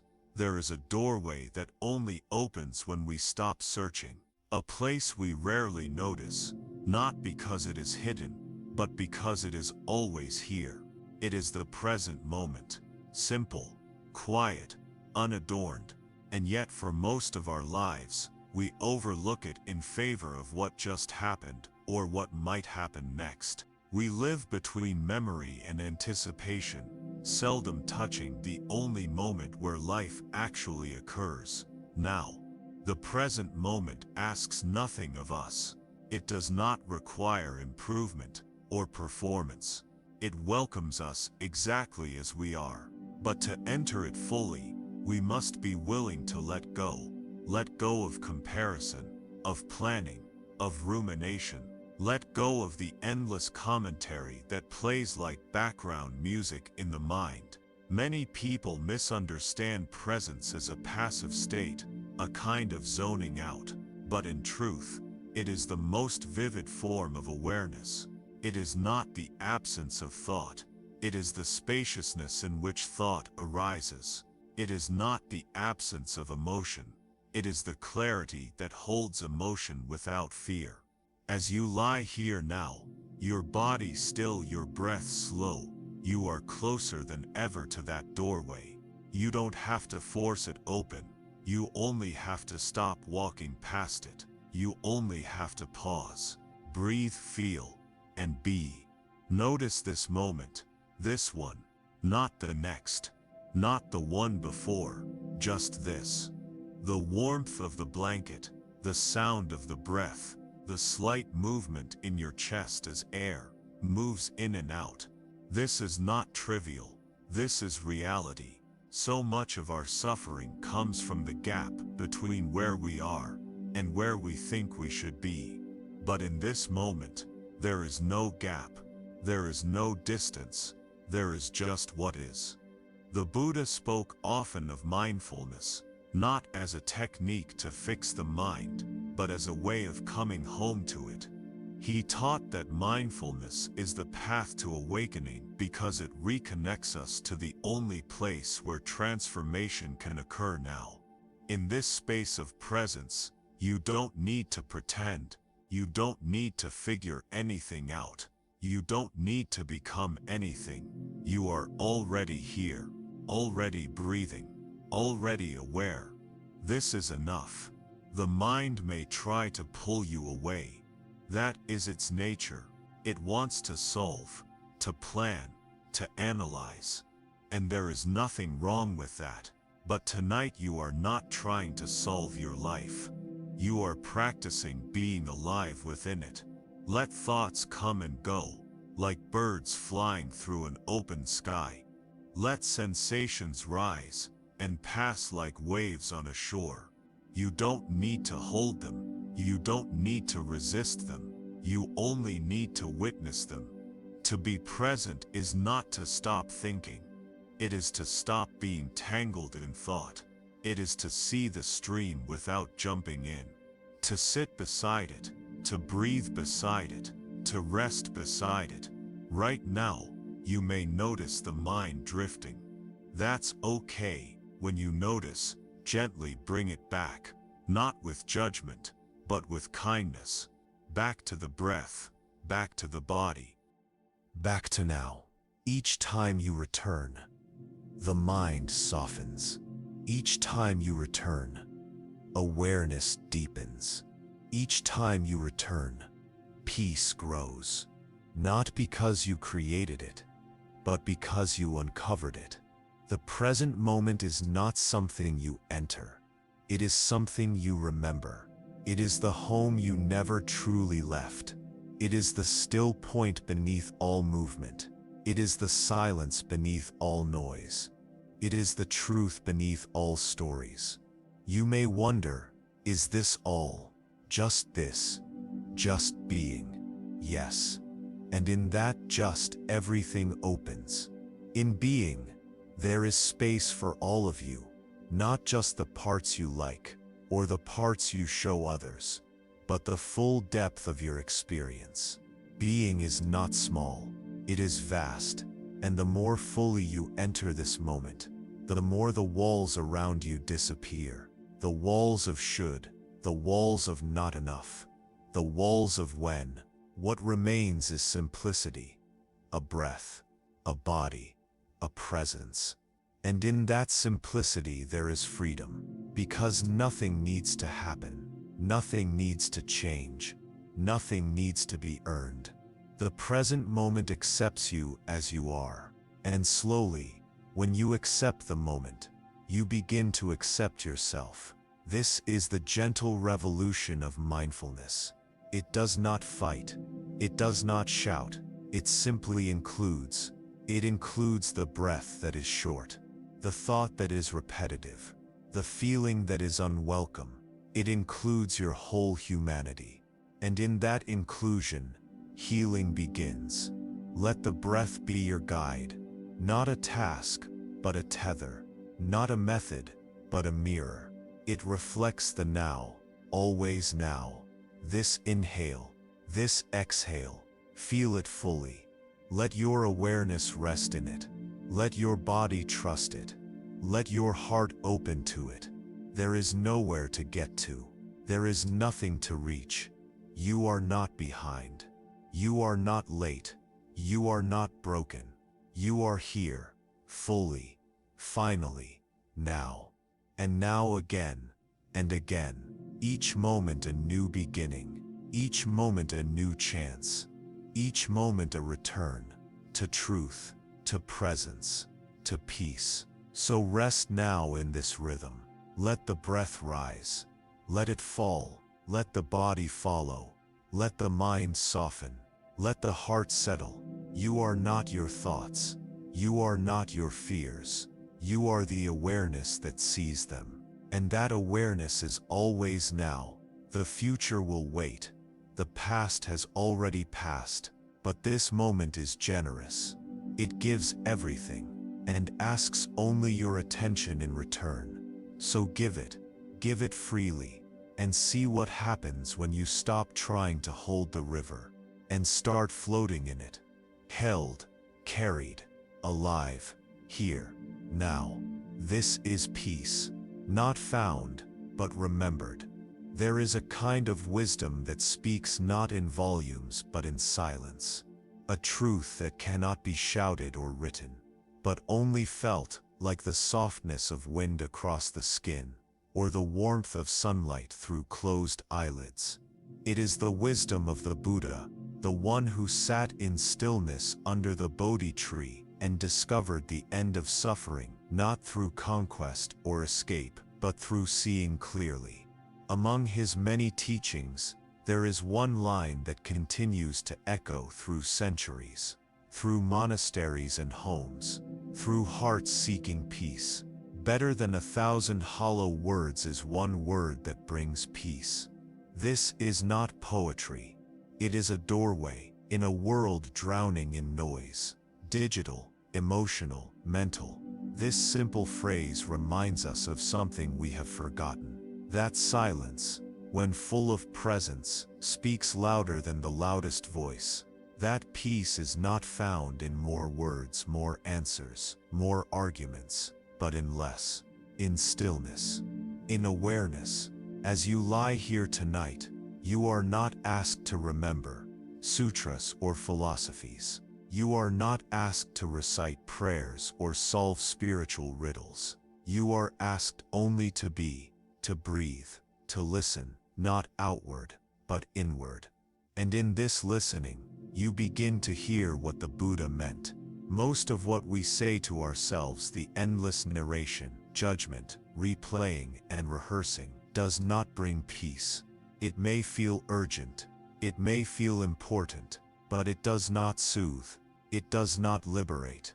It only fills the space where clarity might have been. But there is a different voice, quieter, calmer. It does not argue, it does not beg for attention. It simply waits, beneath the surface thoughts, beneath the ego's chatter. It is the voice of awareness. The Buddha did not speak of peace as something external to attain. He revealed it as something internal to uncover. And to uncover it, we must first hear the silence. Not the absence of sound, but the silence of mind. The pause between thoughts. The moment after an exhale, before the next inhale begins. This silence is sacred. It is not empty. It is full. Full of presence. Full of possibility. Full of truth. But the mind fears silence. It fills it with noise, as if afraid of what might emerge if we truly stopped thinking. Yet silence is not dangerous. It is home. In Buddhist practice, silence is not a technique. It is a mirror. It shows us the truth of who we are, without masks, without defenses. In silence, there is no one to impress, no performance, only presence. And in that presence, the truth becomes clear. You are not the voice in your head. You are the awareness that hears it. You are not the emotion in your chest. You are the spaciousness that allows it. You are not your thoughts. You are not your past. You are not your fear. You are the one who sees. And that seeing is the beginning of liberation. As you breathe now, gently, slowly, feel the silence within the breath, the quiet between the inhale and the exhale, the pause, the space. Let your awareness settle there, not to achieve something, not to improve anything, but to remember. To remember the part of you that is always still, always calm, always clear. This is the part of you that watched your childhood pass, that observed every thought today, that remains even when everything else changes. It is what the Buddha found beneath the Bodhi tree, not a god, not a new identity, but a simple, clear presence, untouched, unbroken, aware. In the modern world we are taught to speak up, to speak often, to speak fast. But the Buddha teaches us the opposite, to speak less, to speak truth, to speak only when the words come from silence. This is not about muting your voice, it is about purifying it, so that when you do speak to yourself, to others, it brings peace, not confusion. So that your inner voice becomes a friend, not a critic. So that your words become bridges, not barriers. But all of that begins here, in this stillness, in this silence, with this breath. Let the breath flow without force. Let the thoughts come and go, like birds across the sky. Let the silence hold you, not as a punishment, but as a gift. You are not alone in this silence. You are surrounded by countless others, across time and space, who have also sat in stillness, who have also breathed, who have also faced their own chaos and returned to quiet. This silence is shared. It is ancient. It is alive. It connects you to every monk, every mother, every child, every seeker who has ever closed their eyes and asked what is true. And in this moment, the answer comes, not in words, but in presence, in breath, in stillness. There is a clarity here, a gentleness, a strength not of muscle, but of awareness. The kind of strength that watches suffering without running from it, that sees fear without collapsing into it, that feels pain without becoming it. This is the strength of the Buddha. This is the peace beyond words. So rest now, not in sleep alone, but in truth. Let the mind slow, let the breath deepen, let the body soften, let the silence speak. Let it say, you are already whole. You are already enough. There is nothing to fix. There is nothing to become. Just breathe. Just listen. Just be. And as the night unfolds, may the silence within you grow. May it hold you, guide you, free you, until all that remains is peace. There is a way of listening that has nothing to do with the ears. A way of receiving that is deeper than words, deeper than sound. It is the listening of the heart, the kind that doesn't interpret, doesn't analyze, doesn't rush to respond. It simply rests in presence, allowing the world to unfold as it is. In the teachings of Thich Nhat Hanh, this kind of listening is called deep listening. It is an act of compassion, a practice of mindfulness, and perhaps the most healing thing we can offer to others and to ourselves. When we think of listening, we often think of it as a skill in conversation. But before we can truly listen to another person, we must first learn to listen inwardly, to tune into the quiet voice beneath our own internal noise, the voice of our being, the voice of our truth. Tonight, as your body settles and the external world grows quiet, you are given an invitation to listen deeply, not just to the thoughts in your mind, but to the spaces between them, not just to the stories you've been told, but to the awareness that has always been present behind them. You may hear the voice of doubt, you may hear the voice of longing, you may hear the soft echo of something unresolved. Whatever arises, do not turn away. Do not fix. Do not run. Just listen. Listening with the heart means being willing to feel. It means allowing the moment to be what it is, without defense or distraction. It means welcoming whatever comes, not because it is pleasant, but because it is true. The heart, when truly present, does not judge. It does not divide. It does not label one thing as good and another as bad.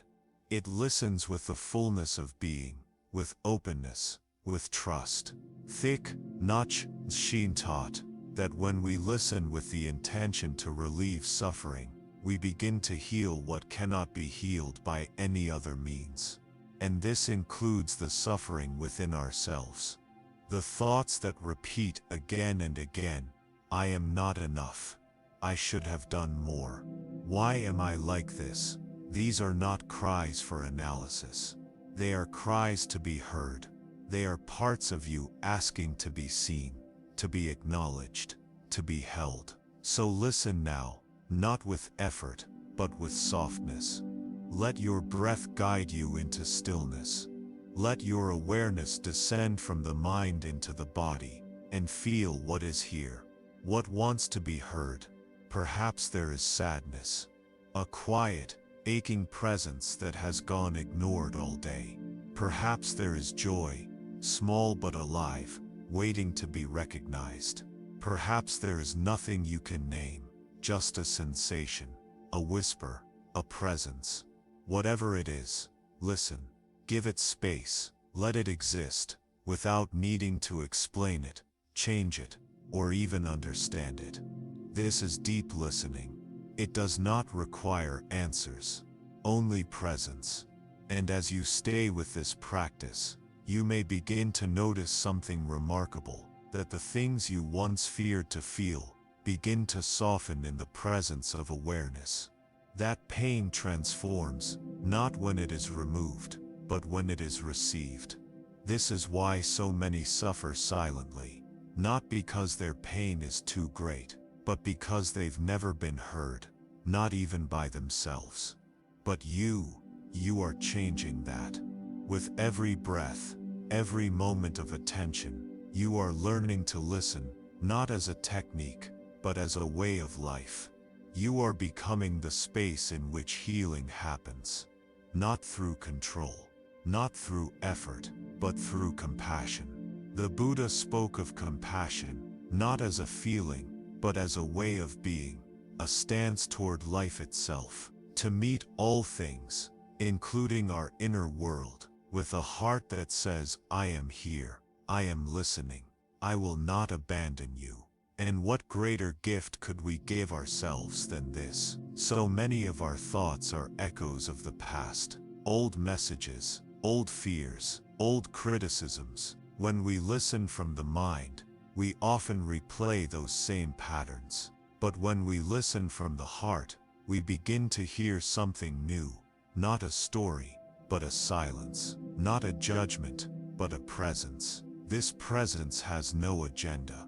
It does not rush, it does not interrupt, it simply stays. As you lie here now, you are becoming that presence. Each breath draws you closer to your own center. Each exhale releases a layer of defense, and what remains is awareness, clear, open, kind. This is the listening that changes everything.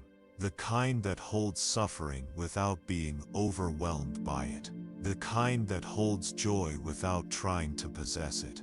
The kind that hears the world without needing to fix it. You may notice, now, the quietness deepening, not just around you, but within you. The mind growing softer, the body more at ease, the breath more natural. You are not doing anything. You are simply being. And that is enough. That is more than enough. You are not your noise. You are not your wounds. You are not even your thoughts. You are the one who listens. And that one is free. Let yourself rest in that freedom. Now, let the heart remain open. Let the breath continue. Let the silence speak. and know in the quietest parts of your being that you are heard, you are held, you are home.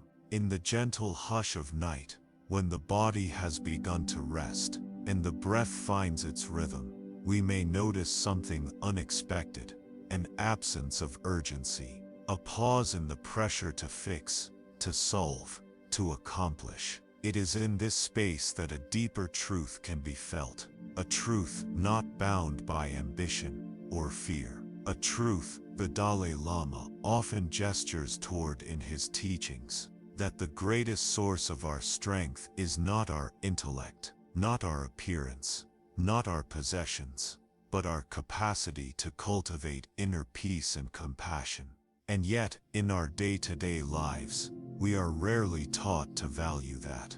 The world we move through tends to reward speed, appearance, productivity. The quiet strength of peace is often misunderstood as weakness. The gentle presence of compassion can be mistaken for fragility.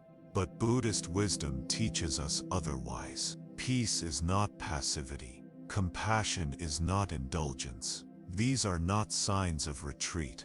They are the signs of awakening. The Dalai Lama says that peace must first be found within. Only then can it ripple outward. Only then can it reach the hearts of others. And the process of finding that peace begins not in a distant monastery, or through some dramatic transformation, but here, in your own body, in your own breath, in the silence that now surrounds you. As you lie in bed, know that this moment is sacred, not because of what you've done, but because you are present. You have stopped running, if only for tonight. You have returned to yourself, if only for a few breaths. That is enough, more than enough, because peace does not require perfection, it requires sincerity. The Dalai Lama often speaks about compassion as the source of true happiness, not pleasure, not achievement. Compassion, a sincere wish for the well-being of yourself and others, and this too begins within. Many of us try to generate compassion outwardly, toward strangers, friends, the world, before offering it inwardly. But that direction is backwards. Without self-compassion, even our kindness toward others can become performative or hollow. It becomes something we do to be liked, or approved of, or to feel good about ourselves. True compassion flows differently. It begins with acknowledging your own suffering, not dramatizing it, not clinging to it, but seeing it clearly and saying, "This too deserves kindness." So tonight, as the breath rises and falls, let yourself become aware of any part of you that still holds tension, any part of you that aches, that carries weight, that has gone unheard. Bring it into awareness gently, as if you were holding a small fragile bird in your hands. No judgment, no rush, just presence. This is compassion. To be with your pain without abandoning it. To be with your confusion without demanding clarity. To say, "You don't need to be different from me to stay." It is not indulgent, it is essential. And from this soil of self-compassion, something extraordinary grows. The capacity to understand the pain of others, not in theory, not as an idea, but as a truth you know from within. The pain of being misunderstood, the pain of loss, the pain of fear, the pain of separation. The Dalai Lama teaches that when we recognize our shared humanity through this lens, the walls between us begin to dissolve. Our enemy becomes less of a threat and more of a reflection. Our judgments soften. Our fear gives way to empathy. But again, none of this begins out there. It begins here, with your willingness to be soft in a world that tells you to be hard. With your willingness to be still when everything urges movement. With your willingness to forgive yourself when you fall short. Let this breath be your gesture of compassion. Inhale, and let it say, "I am here." Exhale, and let it say, and that is enough. This softness is not weakness, it is the foundation of strength. Because from softness comes flexibility, from softness comes resilience, from softness comes connection. You may recall moments in life when you felt truly seen, not because someone fixed your problem, but because they listened, they stayed, they didn't turn away. What if you offered yourself that same presence now? Not to solve, but to stay. Not to criticize, but to care. You are not broken. You are becoming. Every breath is part of the unfolding. Every breath is a return. You do not need to perform for peace. You do not need to qualify for compassion. You are worthy by the very nature of your being. You are enough. Not someday, not later, not when you've improved. Now, let your body feel that truth. Let it rest in it. Let the silence be a warm blanket that holds you.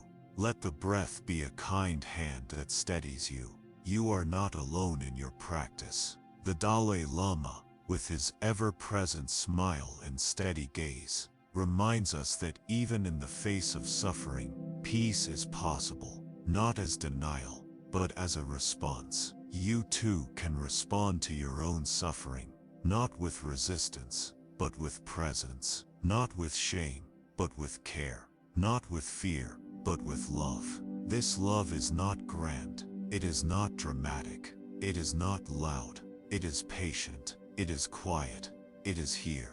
So breathe, and rest, and feel. Let go of needing to explain your pain.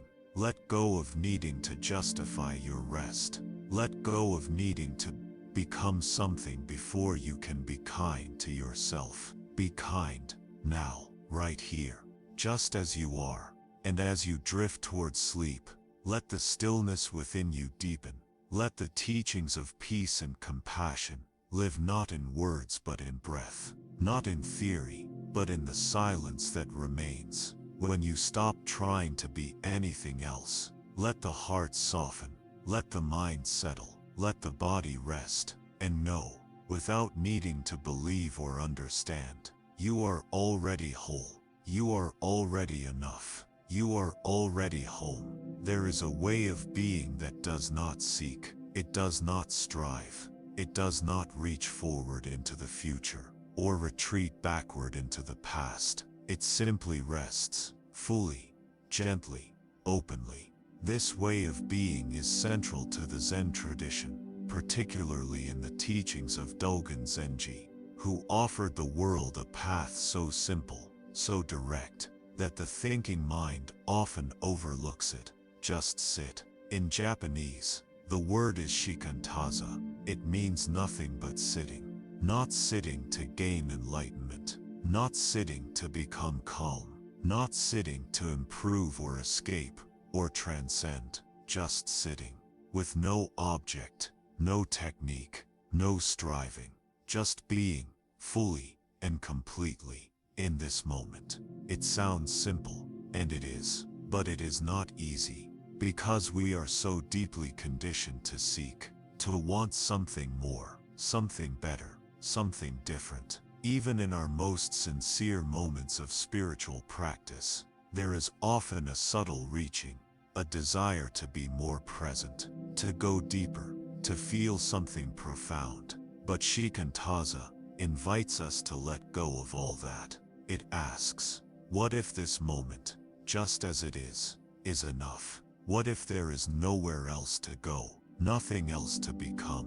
What if beneath all the noise and striving and seeking, there is already peace? Dogen did not teach that we sit to become awakened. He taught that sitting itself is awakening, that the act of simply being fully present is not a means to an end, but the end itself. This changes everything.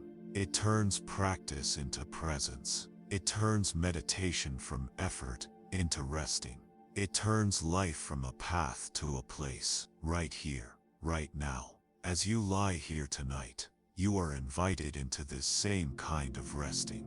Not sleeping as escape, but resting as return. Return to the body, Return to the breath. Return to the moment. Nothing to achieve, nothing to control, just be. There is a subtle power in this, because when we stop trying to control our experience, something begins to unfold on its own. The breath deepens, the body softens, the mind settles, not because we forced it to, but because we allowed it to. When we stop interfering, life begins to breathe through us in its natural rhythm.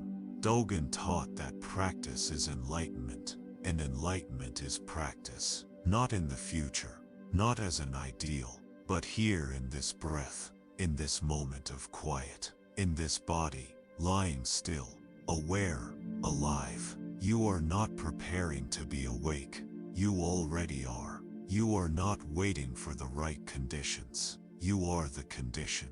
Everything needed is already present. The mind may tell you otherwise. It may say you're not doing it right, that you're not quiet enough, not still enough, not spiritual enough. Let that voice speak, and let it pass. It is only the echo of old habits. You do not need to argue with it.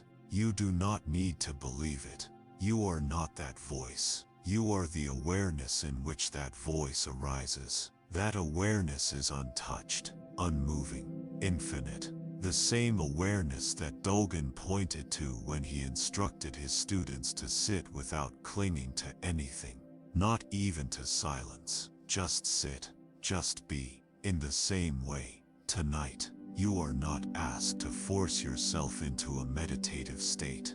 You are not asked to eliminate thoughts or purify your emotions. You are asked only to rest in what is. That includes thoughts. That includes feelings. That includes discomfort. That includes peace. Everything is welcome. Nothing is excluded. This is the heart of Shikantaza, radical acceptance of the present moment, without expectation, without resistance, without attachment. This is the kind of presence that doesn't come from doing, but from undoing. Undoing the urge to fix, undoing the need to understand, undoing the subtle push for transformation. When you let go of all that, even for a breath, you find something astonishing. You find that what you were seeking was never missing. It was only hidden, beneath effort, beneath thought, beneath expectation. It was always here, always now. Let the breath come naturally. Let the thoughts rise and fall without interference. Let the body lie in stillness, like a mountain in the night. And let your awareness rest, not focused, not narrow but open, spacious, inclusive. This is not the kind of awareness that looks at an object. It is the kind that includes everything. Not trying to change what is, but simply letting it be. This is how the Buddha sat. This is how Dogen sat. This is how you are resting now. And in this rest, you are free. Not because you escaped your life, but because you entered it. Not because you changed your experience, but because you stopped needing to. Feel the weight of your body. Feel the movement of the breath. Feel the openness of awareness. You are not in control, and that is not a failure. That is a blessing. The more we let go of control, the more life flows naturally. The more we release expectation, the more beauty appears in what is. The more we surrender, the more we are held. There is no end to this path, no final destination. Each breath is the path. Each moment is the temple. Each sitting, each resting, each returning is the way. So let go now, softly, not as a command, but as an invitation. Let go of becoming. Let go of improving.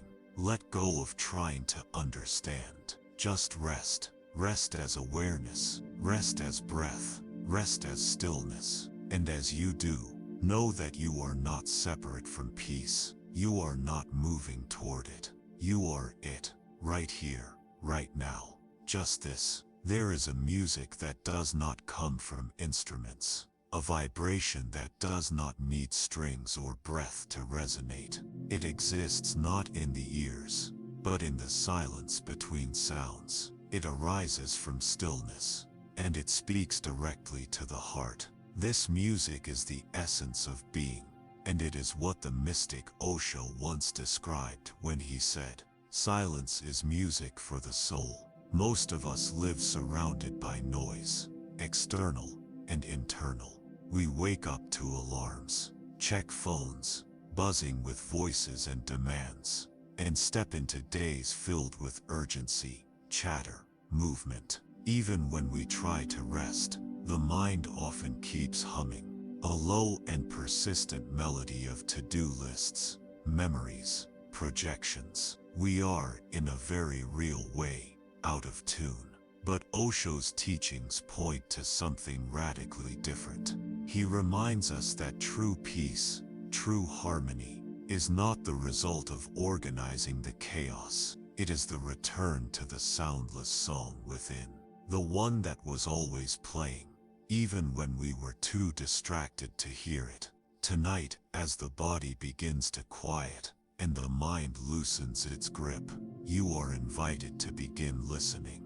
Not to a sound, not to a voice, but to the silence itself. Because in silence, there is music, not absence, not void, but a living, breathing harmony that resonates not in the mind but in the soul. You may have heard it before, briefly, while walking alone in nature, or lying awake in the middle of the night, or sitting still, when the world around you paused for a moment. It was not a sound, but it moved you.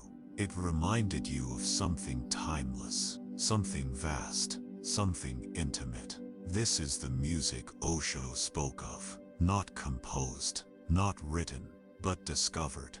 And it can only be heard when you stop trying to hear anything. Let the breath be your entry point now.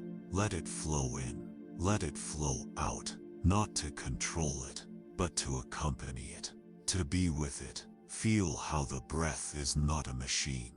It's a wave, a rhythm, a movement within stillness. The body breathes, the air moves, the mind watches, and underneath all of that, there is a field of presence, spacious, quiet, profound. That presence is not yours, it is you. And in that presence, silence begins to reveal its tone.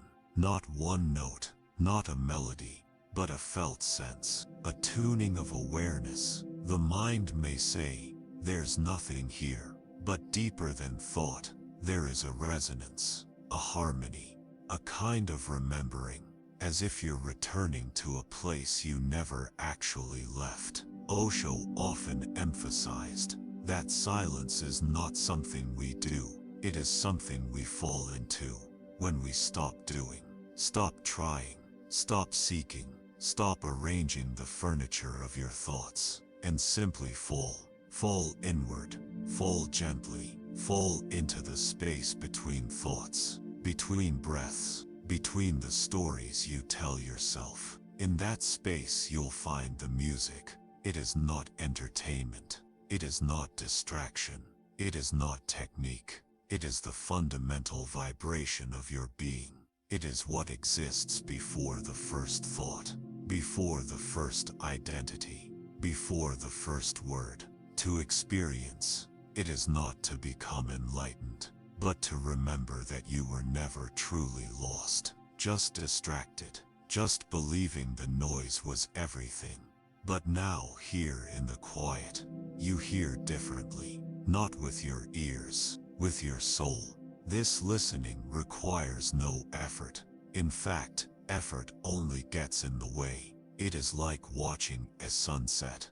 There is nothing to do, only to be, only to feel, only to receive. And the more you receive this silence, the more it begins to nourish you, like a deep, warm bath. Like the dark richness of soil around roots, like the night sky cradling the stars. There is no performance here, no goals, no success or failure, Only presence, only rhythm, only breath. Let the breath guide you deeper now. Let it slow, let it rest, let it dissolve into stillness. Even the breath becomes subtle in this space, like the quietest drum in the back of a symphony. You don't need to follow it. You only need to notice that you are being breathed. That something, call it life, call it being, call it the universe, is carrying you. And in that carrying, there is a soundless song playing, not made by you, but made of you. This is why silence heals, not because it removes problems, but because it returns you to wholeness, to the harmony beneath all dissonance, to the awareness beneath all thought, to the truth beneath all doubt. You are not separate from this music. You are not a listener. You are the note. You are the pulse. You are the presence. And when you rest in silence, you do not become peaceful. You remember that you are. Osho once said, when there is no thought, no desire, no past, no future, there is only music, and that music is you. So as you lie here now with eyes closed and body soft, let the silence deepen. Let it cradle you. Let it sing to you, not in words, but in vibration. Let it tell you, you are safe, you are loved, you are home. And the song has always been playing, even when you couldn't hear it, even when you were too busy, too scared, too far from yourself. It was there, and it's still here, in the breath, in the heart, in the stillness of this night. There is nothing more to do, no more questions to answer, no more steps to take, just this soft resting, this quiet awareness, this music beyond sound. Let it fill you, let it hold you, let it carry you into rest. And may you remember, even in dreams, you are not noise, you are not struggle, you are not confusion, you are silence, you are music, you are home. The world does not pause on its own. It spins, always in motion, always urging us to keep up, to do more, to know more, to be more. This momentum can become so loud that we forget what stillness feels like. We forget that beneath the noise of the day, there is a quiet place waiting for us to return. And unless we choose to step out of the current, even for a moment, that quiet place remains just beyond reach. Nighttime is an invitation, an opening in the fabric of routine, a threshold we cross from doing into being. But simply closing our eyes is not enough. To truly cross into rest, we must prepare. Not just the bed, not just the body, but the mind, the heart, the space we inhabit both around us and within us. In Buddhist practice, the environment is not separate from the self. The outer reflects the inner. And so to settle the mind, we often begin by settling the space. Look around your room. If only in your imagination, does it support peace or stimulate more thinking? Are there lights still glowing? Devices still humming?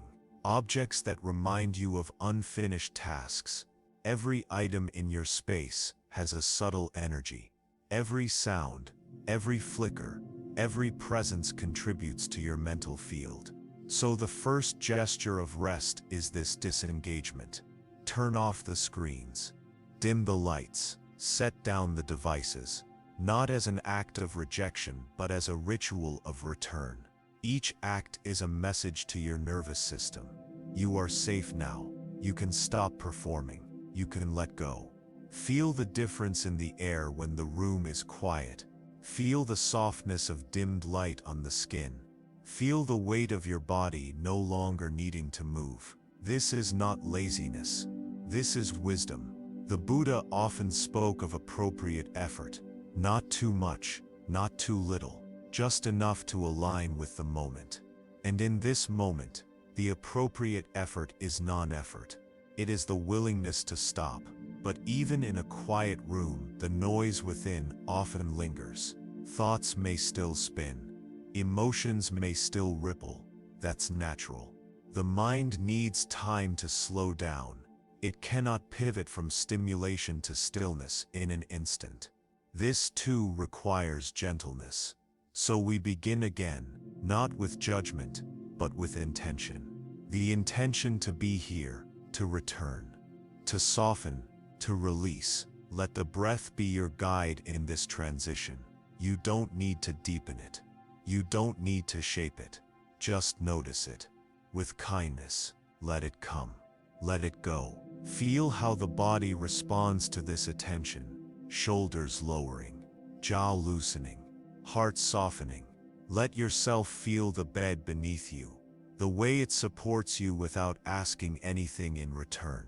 Let yourself feel the air on your face, the subtle shifts in temperature, the quiet rhythm of the night itself. You are not separate from this atmosphere.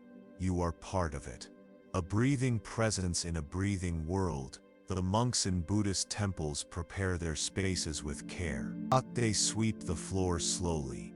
They arrange their mats deliberately. They bow before they sit. These are not empty rituals. They are ways of saying this moment matters. So too, your nighttime routine can become sacred, not because of what you do, but because of how you do it. Brushing your teeth becomes an act of mindfulness. Folding the blanket becomes an expression of care. Turning off the light becomes a signal of trust. Each small action is a step towards stillness. Each gesture a softening. Each breath a deeper letting go.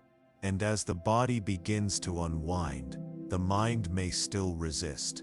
It may offer you lists, regrets, questions, echoes. That's okay. You do not need to banish these thoughts. You only need to stop engaging them. Let them pass through like wind through open windows. Let them come and go without attachment. They are not enemies. They are not urgent. They are simply momentum, waves from the day still settling. The more you observe without reacting, the more they soften on their own. And what remains beneath the noise is you. Not the busy self, not the achieving self, not the remembering or regretting or analyzing self, just the being, the aware, the resting, the whole. This is what rest truly is, not just sleep, but a return to wholeness. A return to your original nature, unburdened, unrushed, uncomplicated. In this space, healing happens. Not because you make it happen, but because you stop getting in its way. The body heals when it is still. The mind clears when it is no longer being chased. The heart opens when it feels safe to do so. Tonight, offer yourself that safety, not through force but through presence. Create a space within and around you, where nothing is required, where you are not being measured, where you are not behind, where you are not getting there. You are already here. Let this space be your refuge. Let this breath be your ritual. Let this moment be enough. You don't need incense. You don't need mantras. You don't need silence outside. You only need sincerity. You only need to mean it when you say to yourself, I am done for today. I have arrived. And let that arrival be full. You let it be real. Let it be a homecoming, because you have spent the day moving away from yourself, into roles, into plans, into reactions. Now you return. Now you rest. Now you remember. Not with thought, but with presence, with breath, with stillness. This is not a technique. It is a way of being. A way of preparing not just the body for sleep, but the soul for silence. So lie here now, as if bowing to the moment, as if saying, I surrender, I trust, I let go, and feel how the body responds to that truth. It will not collapse. It will not disappear. It will breathe. It will rest. It will remember how to be at peace. You are safe. You are held. You are whole. And you are home. There is a way of entering rest that is not about collapsing or disconnecting, but about returning, gently, deliberately, to the center of your being. Ode. And one of the oldest paths to that return is the breath. Ode. Not the breath as function or as technique, but as a companion, a steady friend, a guide that never leaves you, no matter how lost or distracted you may become. In the Buddhist tradition, the breath is not merely something we observe during meditation. It is the living thread that weaves together body, mind, and awareness. It is the rhythm that accompanies us from our first cry to our final exhale. It is both profoundly simple and infinitely deep. Out. When the mind is agitated, the breath reflects that agitation, short, shallow, hurried. When the mind is calm, the breath mirrors that calm, long, spacious, easy. And so we learn the breath and the mind are not separate. When we soften one, the other follows. When we watch one, we see the other. Tonight you are invited into that ancient relationship, not to manipulate the breath, not to master it, but to be with it, to follow it, to trust it. Let your awareness shift now, not toward thought, but toward sensation. Feel the breath as it moves in. Feel it as it moves out. Don't guide it. Don't evaluate it. Just let it happen. Just let it be. This is not a breathing exercise. This is a breathing awareness. Each inhale a return. Each exhale a release. And in the space between, a quiet pause. A silence so subtle that it often goes unnoticed. Ode. If you rest your attention there, just for a moment, you will feel it. The still point, the doorway, the space where thought has not yet arisen, and the next breath has not yet begun. It is there, in that pause, that peace lives, not as a destination, but as a presence. Out. Not as a reward, but as a recognition. Ode. You do not need to reach it. You only need to stop running. Right here, right now, the breath is enough. And if the mind wanders as it will, you do not need to chase it or judge it. You only need to notice and return. Notice and return. Again and again. This is the rhythm of awareness. This is the gentle practice of remembering. The breath asks nothing of you. It does not demand concentration. It does not punish distraction. It simply continues faithfully, lovingly, waiting for you to come back. And each time you come back more deeply. Back into the body. Back into the moment. Back into yourself. As you lie here, let the breath move through you like water, cleansing, soothing, unraveling the tension that the day may have left behind. Let it move into the belly. Let it soften the chest. Let it relax the shoulders. Float. Let it settle into the ground, through your spine, your hips, your legs. Let it become the rhythm of your rest. The monks of ancient forests, sleeping on wooden floors or beneath trees, did not need complex rituals to find peace. They had the breath. They had awareness. They had simplicity. And in that simplicity, they discovered freedom. So too can you. You do not need to prepare more. You do not need to be more spiritual, more disciplined, more advanced. You need only to be with the breath. Inhale, present. Exhale, letting go. Inhale, arriving. Exhale, releasing. Feel how each breath connects you to the earth beneath you. Feel how it unites you with all beings who are breathing now. Birds in nests, children in sleep, waves meeting shore, wind across fields. All of it breathing. All of it alive. All of it resting in rhythm. You are not separate from this. You are part of it. A single breath among countless breaths. Oat. Moment within the vastness. And yet that moment matters. It is yours. It is sacred. There is nothing else you need to do tonight. There is no final thought to finish. No final task to complete. Only this breath, this body, this quiet return. And the more you rest in the breath, the more the mind unwinds. Oat. It's not forced to be silent. It is invited to be still, and stillness, unlike silence, does not mean the absence of thought. It means the absence of resistance. Let the thoughts come. Let them go. The breath remains.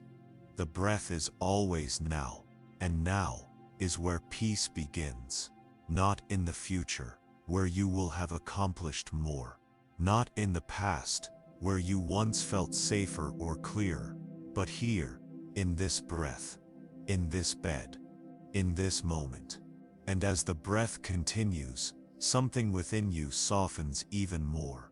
The body remembers that it knows how to rest. The heart remembers that it can open without fear. Oat. The mind remembers that it does not have to guard or chase. It can simply observe. It can simply be. Let this breath be your home tonight. Ice.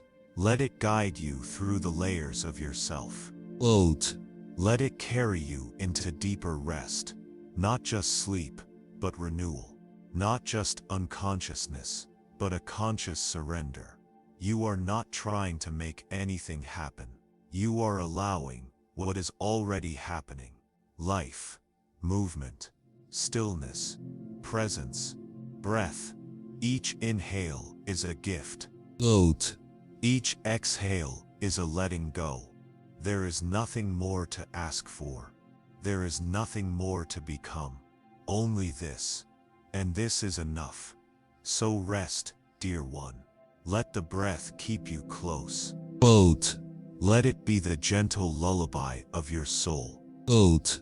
Let it rock you into remembering. You are whole. Oat. You are safe. You are free. And you are home. There is a power in sound, not in its volume, but in its vibration. Not in how loud it is, but in how deeply it resonates. Sound has been used for centuries not just as expression, but as transformation. A bridge between body and spirit. A vehicle for returning to stillness. Oat. And among all sacred sounds, there are few as ancient and enduring as the Buddhist mantras. These are not just chants. They are not magic spells. Oat. They are patterns of sound that carry meaning, memory, presence. They are vibrations tuned to awaken qualities that already exist within us. Peace, compassion, wisdom, surrender. To chant a mantra is not to speak at the universe, but to align with it. It is to harmonize your own breath, your own voice, with a rhythm that is older than thought. Tonight, as your body rests and the breath flows more freely, you are invited into that vibration. Oat. Into that harmony. Into the subtle practice of remembering who you are. Not with words or concepts, but with sound. You do not need to chant aloud. You do not need to pronounce anything perfectly. Oat. Mantra lives not on the tongue, but in the heart. The repetition is not performance. It is presence. Oat. One of the most beloved mantras in the Buddhist tradition is simple, yet infinitely deep. Om Mani Padme Hum. Each syllable is a doorway. Om, the sound of origin, of totality. Oat. The beginning of all things. Mani, the jewel, the spark of awakened mind. Padme, the lotus, symbol of purity, rising from the mud. Oat. The indivisibility of wisdom and compassion. When chanted slowly, mindfully, This mantra becomes more than a sound.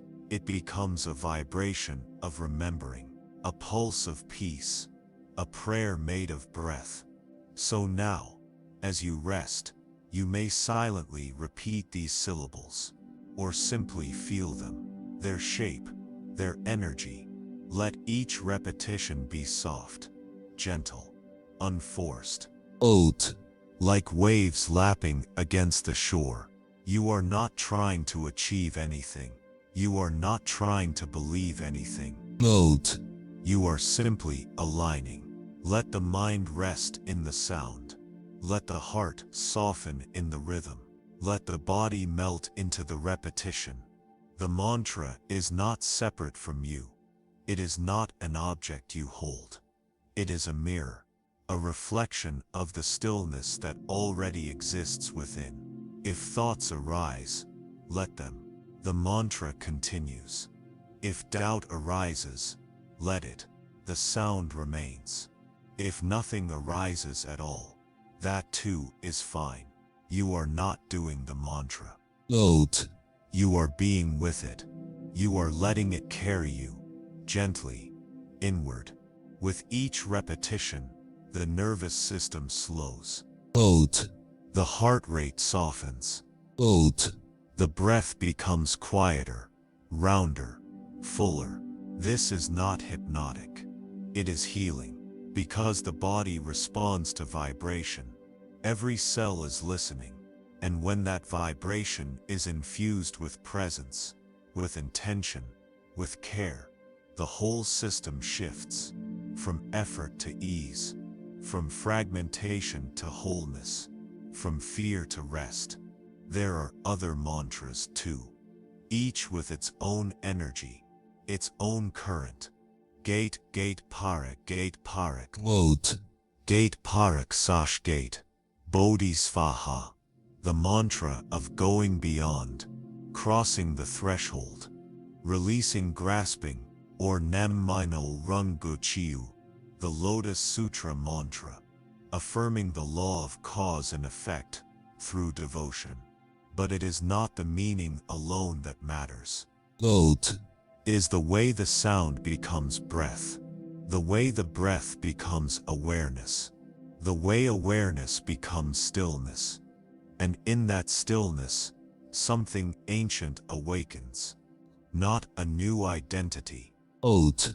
Not a transcendent vision, but the most ordinary, most overlooked miracle. You, just as you are, breathing, resting, vibrating, alive. Mantra does not carry you away from yourself. It brings you home. Again and again. Each repetition is a return. Each sound is a step towards center. There is no need to do it perfectly. Oat. There is no need to count or measure. Let it repeat as long as it wants to. And when it fades, let it fade. The silence that follows is just as sacred, because mantra is not the end, it is the beginning. It opens the door, it clears the space, and in that space, healing happens. The mind rests, the body renews, the soul remembers. You are not the noise in your head. You are not the stories you carry. You are the vibration beneath all that. And that vibration is in harmony with everything. The sound of the wind through trees, the hum of the earth beneath your home, the beating of your own heart. All of it in rhythm, all of it sacred. You are not separate. You are not lost. You are not broken. You are part of a living mantra, unfolding breath by breath. So let it carry you now. Let it hold you. Let it lull you into deeper rest. Not sleep as escape, but sleep as return. Not silence as absence, but silence as song. The song of being, the song of breath, the song of Om. You do not need to do anything now. Only listen, only feel, only rest. And let the mantra, silent or spoken, be the soft current that carries you home. There is wisdom in the smallest gestures, in a hand wrapped around a warm cup, in a candle lit at the end of a long day, in the softness of a blanket pulled close, not just for warmth, but for comfort. These rituals, simple and ordinary, hold a secret power. They are not just actions, they are transmissions. They signal to the nervous system, you are safe now. You can slow down. You can let go. The Buddhist path is often spoken of in grand philosophical terms: impermanence, non-self, liberation. But its roots live in the small things, in how you walk, how you sit, how you drink tea, the way you close a door, the way you touch the earth with bare feet. It is not what you do, but how you do it. So tonight, we turn to the sacredness of the senses, not as distractions, but as gateways, not to stimulate, but to settle, to soothe, to bring the scattered pieces of attention back into one gentle, unified awareness. This is the art of preparing the body for rest, not by force, but by inviting it softly into peace. Begin with light. The eyes are deeply connected to the nervous system. Bright, harsh light tells the brain to stay alert. But soft, dim light, like that of a candle or low lamp, signals dusk. It tells your body that the sun has gone down, that it is time to release the tasks of the day. Let your room grow darker now, not into pitch blackness, but into gentle shadow. Let the corners blur. Let the contrast fade. Let everything in the room soften, like your breath. Now sound. If there is music, let it be slow, gentle, sparse, or perhaps no music at all. Just the natural sounds of the room, the hum of quiet, the creak of wood, the distant murmur of wind or traffic. Let silence be your soundtrack. Let it fill the space where noise once lived. Then scent, a cup of herbal tea, a few drops of calming oil, lavender, sandalwood or frankincense. Not to overpower, but to anchor. The breath will naturally deepen in the presence of pleasant grounding aroma. The body will begin to associate that smell with stillness, with rest, with safety. These are not luxuries. They are not indulgences. They are cues, invitations. Each one speaks to a different part of the nervous system, guiding it home, gently coaxing it away from the hypervigilance of the day. Then touch. Wrap yourself in something soft. Notice the texture of the fabric against your skin, the feeling of your body lying down. Feel the outline of yourself in space, not with tension, but with presence. Rest the hands gently on the belly or chest. Let the body know you are here. You are cared for. You are no longer needed to act, only to receive. Then warmth. A warm drink, a heated blanket, a hot water bottle. These are more than comforts. They are ancient signals. They tell the muscles to release. They tell the heart to slow. They remind the body of being held, being safe, being loved. And through these simple acts, this dimming of the lights, this warming of the skin, this quieting of the air, you begin to shift, not suddenly, but slowly, like dusk fading into night, like the tide receding from the shore. This is not the abandonment of consciousness. It is the embrace of being. It is a transition from doing to being, from controlling to allowing, from separation to connection. Each of these rituals is a form of mindfulness. You are not escaping. You are arriving. You are arriving into presence, into breath, into body, into the deep rhythmic intelligence that has always known how to rest, if only it is allowed. Let your attention scan the body now, not to evaluate, not to judge, but simply to notice. Where is there tension? Where is there openness? Where is there resistance? Where is there ease? No need to change any of it. Just notice. Just stay.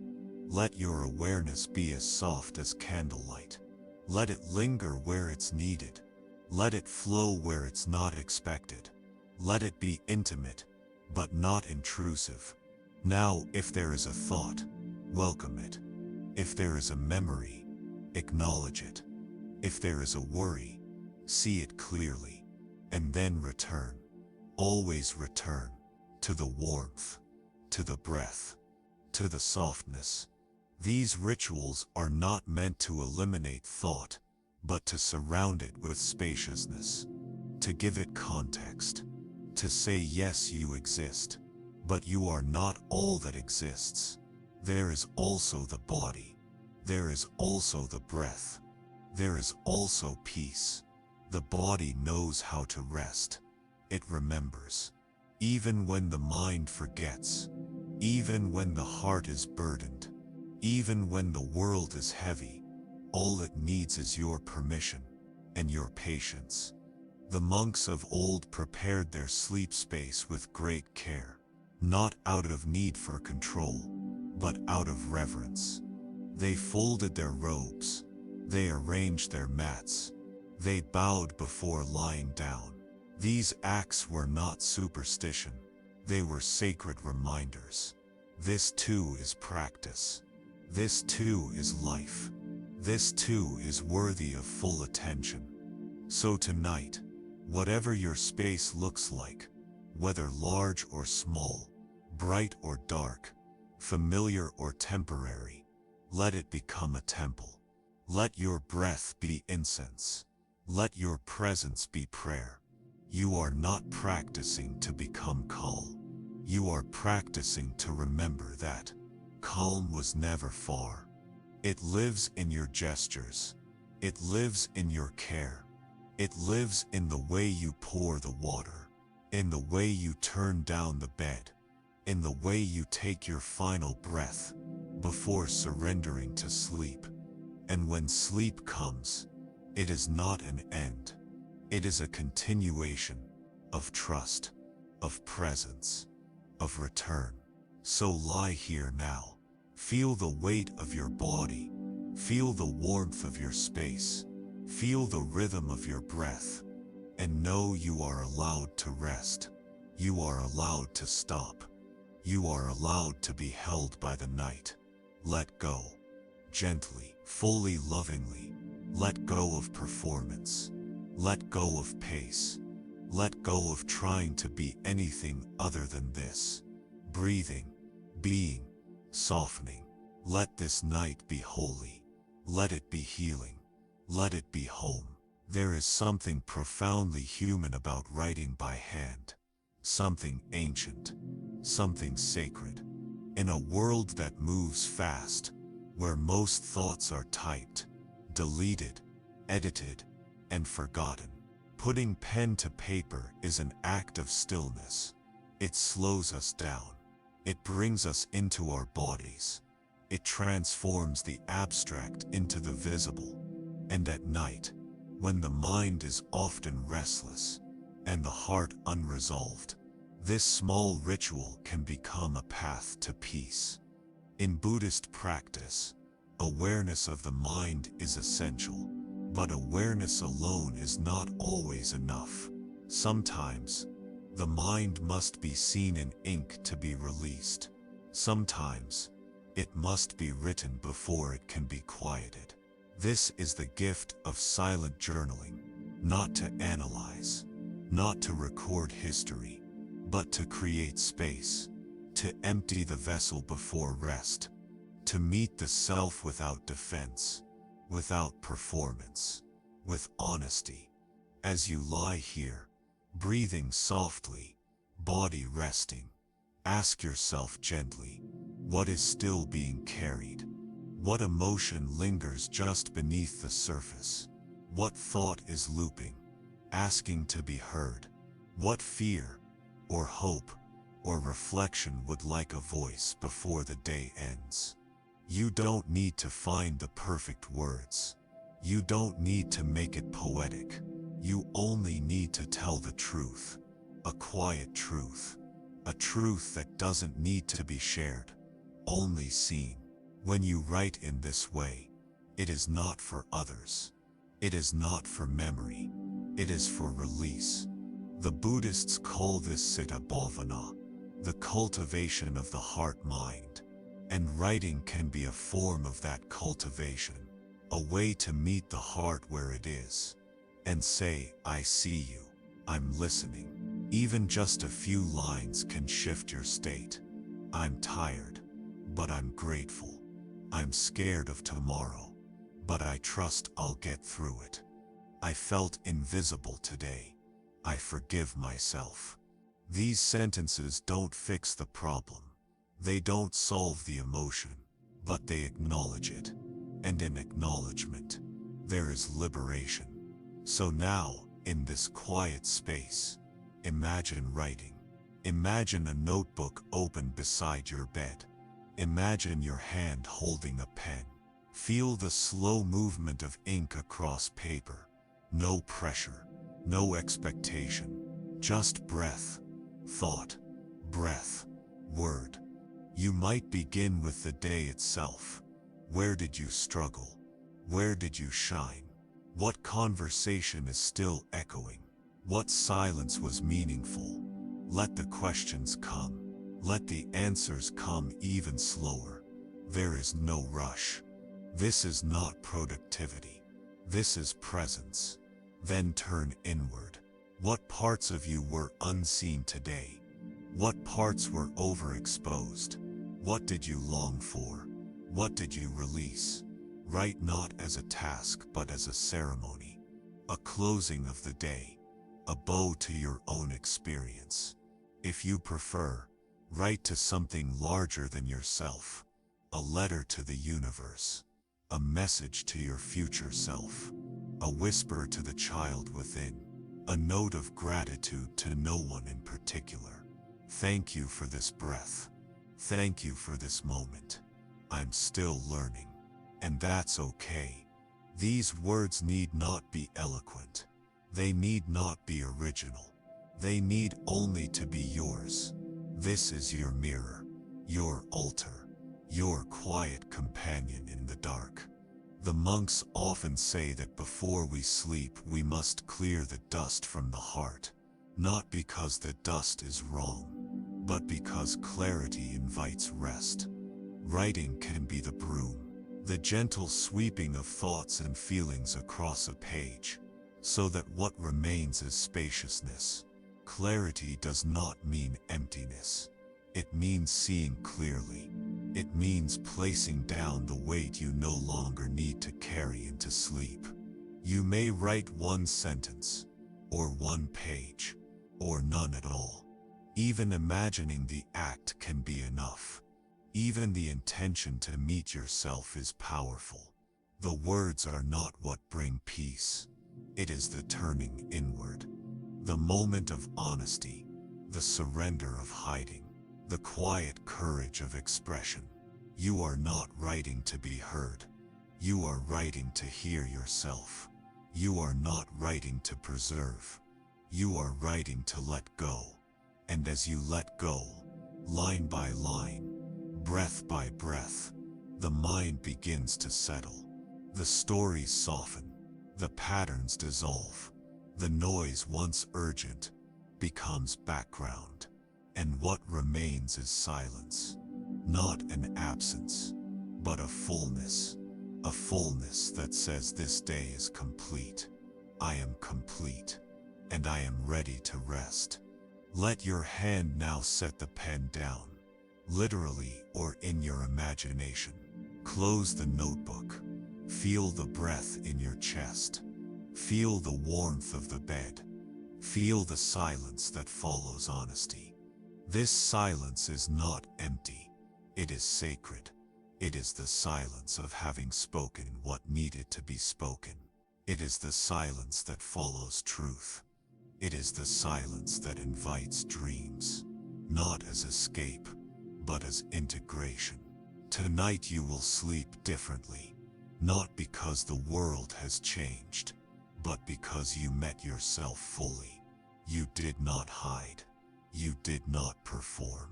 You simply told the truth, and in truth, there is rest. Let the body soften now. Let the mind float. Let the breath slow. No more sentences. No more words, only presence. Only peace. Only this breath. This space. This silence. This freedom. You are home. There is a kind of wisdom that only arises at night. A truth that cannot be heard in daylight. When the world is too loud, too bright, too demanding, it waits, it watches, it whispers only when the mind is quiet and the body has finally stopped running. This is the wisdom of impermanence, not as a concept, but as a lived reality, as something felt in the bones, in the breath, in the slow letting go that happens just before sleep. Impermanence is not an idea. It is the rhythm of life itself. Everything changes. Every thought, every sensation, every breath. And yet we spend so much of our lives resisting this. We cling, we grasp, we hold on to the moment just after it has passed, and chase the moment just before it arrives. Rarely are we here in the living space in between. But tonight, you are not required to chase anything. You are not required to hold anything. You are only invited to rest in the truth of this moment, that it too is passing, that this night, this breath, this heartbeat will never happen again, exactly this way. And that is not tragic, that is sacred. The Buddha taught that all things are impermanent, unsatisfactory, and without a fixed self. These teachings are not meant to depress us. They are meant to free us, to unhook us from the impossible task of trying to control what cannot be controlled, to release us from the suffering that comes from clinging. So lie here now, not to escape, but to feel the breath as it changes, to feel the body as it softens, to feel the mind as it floats. Notice how everything is moving, even in stillness. The chest rises, the chest falls, the thoughts come, the thoughts go, the warmth builds. The warmth fades. You are not static, you are a river. You are not a fixed thing, you are a process, a becoming, a dissolving, a renewing, and sleep is part of that. Every night you dissolve. The self you believed in, the role you played, the worries you carried, they lose their edges, they blur. And in that soft erasing, something essential is revealed. Your being, untouched by thought. Your presence, not defined by memory. You are not the same person who woke up this morning. That person has changed, cell by cell, breath by breath. And the one who wakes tomorrow will not be the one who lies here now. This is not frightening, this is beautiful. It means you are not trapped. It means you are not doomed to repeat the past. It means you can let go, because letting go is not failure, it is nature. Let go of the day now. Let it drift away like mist. Let go of the stories. Let go of the names. Let go of the need to fix. There is nothing left to fix tonight, nothing left to manage, nothing left to carry. Even your thoughts, they are not solid. They seem so convincing during the day, so loud, so certain. But here, in the quiet, you see their true nature, like clouds, like wind, appearing, shifting, vanishing. This is not detachment, it is intimacy. To see something clearly, as it is, without trying to make it permanent, that is love, that is presence. Let yourself be present with the changing now, with the breath that arrives and leaves, with the heartbeat that pulses and pauses, with the body that drifts between awareness and sleep. You do not need to hold on. There is nowhere to fall. You are held by the earth, by the breath, by the rhythm of impermanence itself. Let this rhythm cradle you.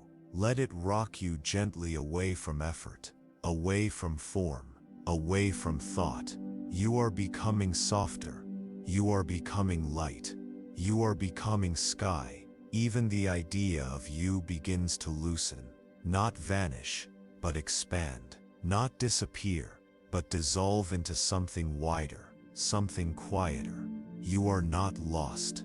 You are returned to the vastness, to the mystery, to the truth that everything changes, and that within that change is peace. There is peace in not knowing. There is peace in not controlling. There is peace in trusting that the night will carry you without your help. Just as the ocean carries the boat, just as the sky carries the moon. You do not need to try. You only need to allow. Allow the impermanence to do its work, to wash away what you no longer need, to clear the dust of the day, to open space for rest. You are not falling asleep. You are returning to nature. You are becoming breath. You are becoming silence. You are becoming night. Let it happen. Let it hold you. Let it take you without resistance. This is the rhythm of life. This is the secret of the sages. This is the doorway to peace. Everything changes. And in that change, you are free. In the heart of every human lies a question that cannot be answered with logic. It is not spoken aloud, and yet it echoes quietly beneath the surface of every action, every desire, every search. Am I safe to let go? This question does not arise from fear alone. It arises from a deep need for trust, a longing to stop grasping, a yearning to dissolve into something greater, kinder, more enduring than thought. And yet trust is not easy, especially not at the end of a long day, when the mind is full and the body carries tension it cannot name. Especially not in a world that seems to reward vigilance more than rest. But the path of Buddhist practice teaches something radical, that trust is not weakness. It is strength born of surrender. It is the courage to stop controlling, even for a moment. It is the willingness to be carried. Tonight, as the breath grows soft and the darkness wraps itself gently around you, you are invited to explore this kind of trust, not belief, not faith in an idea, but trust in presence. Trust in the ground beneath you. Trust in the rhythm of breath. Trust in the nature of being. Begin with what you can feel now. The air entering and leaving the nose. The warmth around your body. The weight of the bed supporting you completely. There is no effort in being held. The ground does not require performance. It does not ask you to earn rest. It simply receives you. Can you let yourself be received? Not as a concept, but as a feeling. Let the shoulders drop a little more. Let the jaw soften. Let the thoughts move as they wish. There is no need to follow. This is not a doing. This is an undoing. The Buddhist monk Ajahn Chah once said, "If you let go a little, you'll have a little peace. If you let go a lot, you'll have a lot of peace." If you let go completely, you'll know complete peace. What would it mean to let go completely, even just for now? Not forever, not as a decision, but as a gesture of this moment.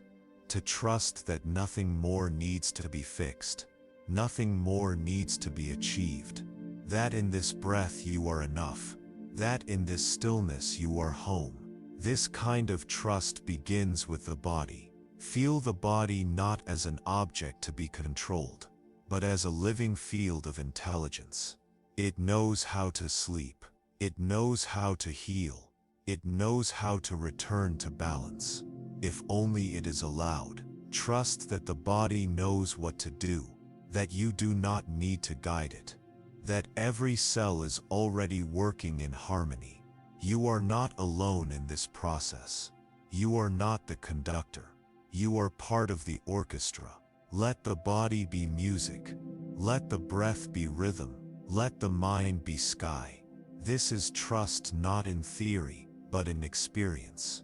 And when doubt arises, as it will, meet it with kindness. You do not need to push it away.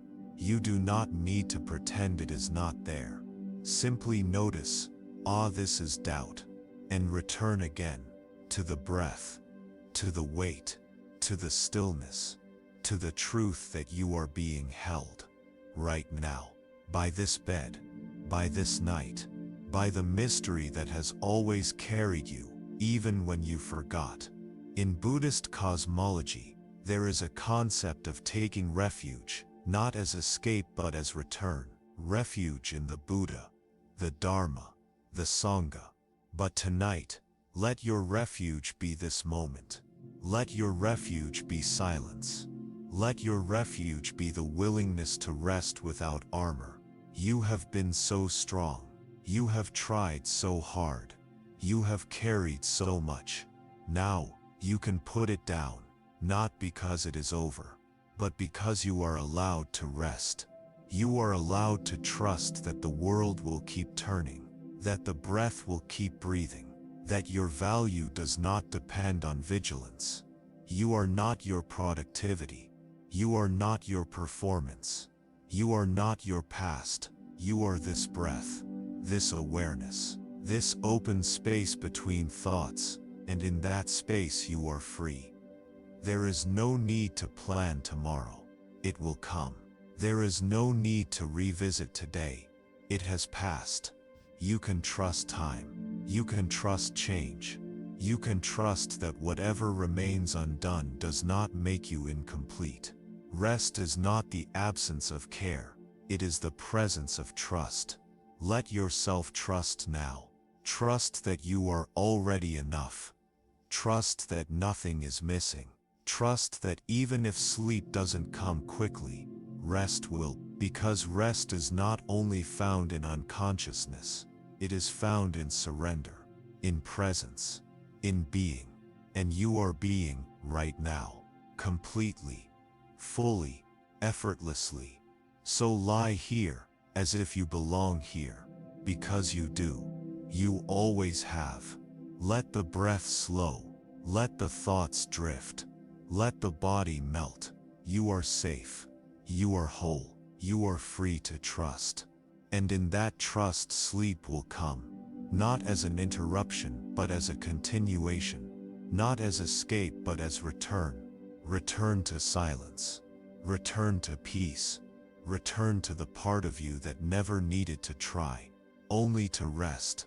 There is a kind of silence that is not empty, but full, full of presence, full of breath, full of awareness, too subtle to name. It is not the silence of absence or avoidance. It is not the silence of repression. It is the silence that arises when there is nothing left to prove, nothing left to defend, nothing left to chase. It is the silence that lives just beneath thought, always waiting, always available, if only we become still enough to feel it. Most of us are afraid of silence, even if we long for it. We fill the quiet with sound, with distraction, with plans and problems and entertainment. We tell ourselves it's to relax, to unwind, to stay connected, but often it's because we don't yet trust what we might find in the silence. Because in silence, we meet ourselves. Not the self we show to the world, not the self we try to improve, but the self that simply is.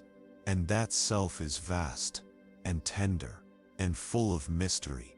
Tonight, as your body rests and your mind slows, you are invited into that silence, not as an absence of sound, but as a presence beneath noise. A presence that has been here all along. Let yourself settle. Let the breath soften. Let the thoughts drift, like leaves on water. And listen, not with your ears alone, but with your whole being. Listen not for a voice, but for the absence of voice. Not for a message, but for the space where messages dissolve. Let that silence become your environment. Let it surround you like air. Let it hold you like water. This is not something you create. It is something you uncover. It was always here. It is the silence that held you in the womb. The silence between each heartbeat. The silence before every word and after every breath. In Buddhism, silence is not a void to be feared. It is the nature of reality itself. It is called shunyata, emptiness, openness, spaciousness, but emptiness does not mean meaningless. It means unbounded. It means not fixed. It means free. In this silence, there is nothing to grasp, nothing to hold, nothing to resist. And that is terrifying, until it becomes comforting, until we realize that letting go does not mean falling. It means floating. It means resting. It means being carried by something we do not need to understand. So let yourself float, now. Let go of the need to define. Let go of the need to conclude. Let go of the story that says you must be thinking to exist. You do not need to think your way into worth. You do not need to prove your aliveness. You are here. You are breathing. And that is enough. Let the silence speak to you. Let it say what words cannot. Let it say you are not your fear. Let it say you are not your failure. Let it say you are not alone. And let it say this too. You do not need to fill the silence. You can rest in it. You can belong to it. You can be cradled by it, like night cradles the stars, like the ocean cradles the moon's reflection. This is the great paradox, that in silence, we hear what matters most, not as a voice, but as a knowing, not as a thought, but as a feeling of being part of something so much larger, and yet so intimate. The monks who live in noble silence do not do so to punish themselves. They do it to remember what we forget in the noise of the world, that our essence is not verbal, that our soul is not made of commentary, that our truth is deeper than language. And tonight, as you rest, you return to that truth. Not with effort, not with analysis, but with presence, with surrender, with stillness. The silence does not ask you to do anything. It only asks that you stop pretending you are separate from it. You are not. You are made of silence. You return to silence. You are never apart from it. Let this be your lullaby tonight. Not a song, but a stillness. Not a melody, but a space. Let it calm the nervous system. Let it soothe the muscles. Let it slow the breath. And as you lie here, doing nothing, notice how alive you feel. Notice the aliveness beneath the stillness. The pulsing of life, uninterrupted by noise. You don't need to name it. You don't need to describe it. You only need to let it be. Let the silence hold what you don't know how to hold. Let it hold your sorrow. Let it hold your joy. Let it hold your uncertainty. Let it hold your heart. You do not have to make sense of anything. You do not have to figure anything out. This is not a time for solving. This is a time for resting, for returning, for being. So let it all fall away now. Let the mind go quiet, not by force, but by permission. Let the body go soft, not by command, but by compassion. Let the heart open, not by effort, but by grace. You are in the presence of something sacred. You are in the presence of the silence that birthed the universe. You are in the presence of yourself, finally unguarded. Let it be enough. Let it be everything. Let it carry you into rest, and beyond rest into peace. Because peace does not come from achieving. It comes from remembering. Remember now. You are held. You are safe. You are whole. And you are silent. And in that silence, you are free. There is a place within you that has never been disturbed. A quiet center that does not tremble, even when everything around it moves. It is not found by running away, nor by resisting life. It is revealed when we stop trying to escape, when we stop grasping for a better moment, when we sit still enough to notice that underneath all the stories, all the plans, all the regrets, there is calm. This calm does not shout. It does not demand attention. It does not arrive when things are perfect. It is always here, but we forget. We lose contact, not because the calm is gone, but because we are too noisy to feel it. Buddhist teachings speak of this stillness, not as something to be achieved, but as something to be uncovered. The mind is like a lake. When the wind of craving and aversion blows across its surface, the water is choppy, distorted. We cannot see clearly. But when the wind dies down, the surface grows still. And in that stillness, the lake reflects the moon, the stars, the truth. Tonight, let your body be that lake. Let the thoughts settle like sediment drifting to the bottom. Let the emotions ripple and pass. Let the breath be the gentle breeze that does not disturb the surface. There is nothing to fix now, nothing to solve, nothing to perform. Only this soft returning to what is already whole.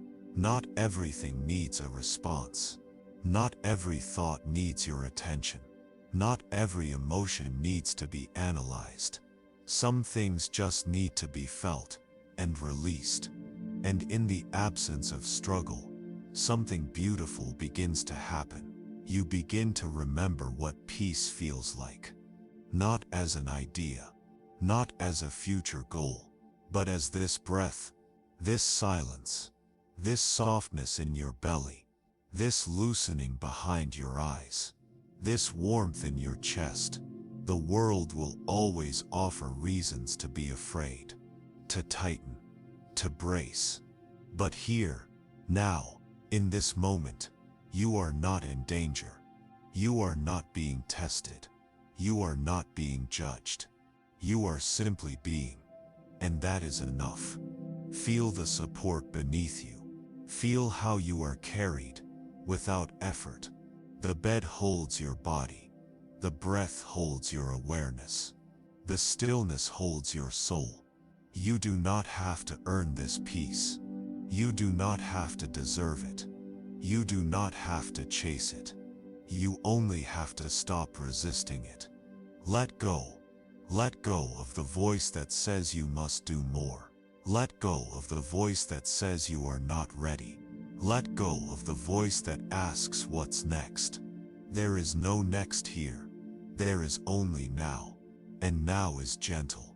Now is sacred. Now is where healing begins. In the Buddhist monasteries, the monks do not rush. They walk slowly. They eat in silence. They fold their robes with care. not because they are slow by nature, but because they are protecting something precious, their presence. You too can protect your presence by breathing with awareness, by moving slowly, even in thought, by treating your own mind with the same care you would offer to a child waking from a bad dream. Be soft now, be slow, be kind. Let the body unwind on its own terms. Let the breath fall into its own rhythm. Let the mind rest, not because it is empty, but because it is held. This stillness is not the absence of life. It is the fullness of life without chaos. It is the space in which everything belongs. Even the thoughts you don't like. Even the feelings you wish would leave. Even the memories that rise up uninvited. They can all be here, floating in stillness. You do not need to silence them. You only need to stop arguing. Let them pass. Let them be clouds in your sky. Let them be leaves in your stream. Let them be echoes in your cave. The stillness is not disturbed by sound. It holds sound. It listens without fear. It watches without judgment. And so can you. Watch your thoughts without becoming them. Feel your emotions without being swallowed. Experience the night without needing to change it. Just be. Be the one who is aware. Be the witness. Be the space in which all of this unfolds. And as you rest, that space grows. It expands. It deepens. It envelops everything. Until even your name, even your history, even your roles fade into something wider, something timeless, something whole. You are not broken. You never were. You are not separate. You never were. You are not lost. You are home. Home in the breath. Home in the stillness. Home in the heart of being. Let that be enough. Let it cradle you. Let it sing to you in a voice older than words. A voice that says you are safe now. You can rest. You can let go. And so you do. And the stillness receives you. And the night holds you. And the silence listens. As you drift. Not into nothingness, but into everything. There comes a point in every night when something shifts. Not in the world outside, but in the world within. The edges blur. The noise softens. The space between thoughts widens, like a doorway slowly opening. And in that opening, something ancient appears. A still presence. A sacred awareness. Not loud, not dramatic, just true. As if all day long you had been walking beside a river, and now for the first time, you are in it. This presence has no name. It wears no labels. It does not care who you were today, or who you plan to be tomorrow. It only sees you as you are now, tired perhaps, heavy with thought, maybe uncertain, maybe grateful, maybe both. It welcomes it all. This presence does not want you to become someone else. It simply asks that you stop trying, just for a while, long enough to hear what lies beneath effort, beneath identity, beneath even the breath. In Buddhism, the final watch of the night, the deepest time, the hour before dawn, is considered sacred. A time when the world sleeps, but awareness is most clear. A time when the self is thin, translucent, when truth is close. And in that sacred stillness, the awakened ones sat. They sat not to gain anything, but to remember. To remember what cannot be taught, what cannot be read, what cannot be lost, only covered.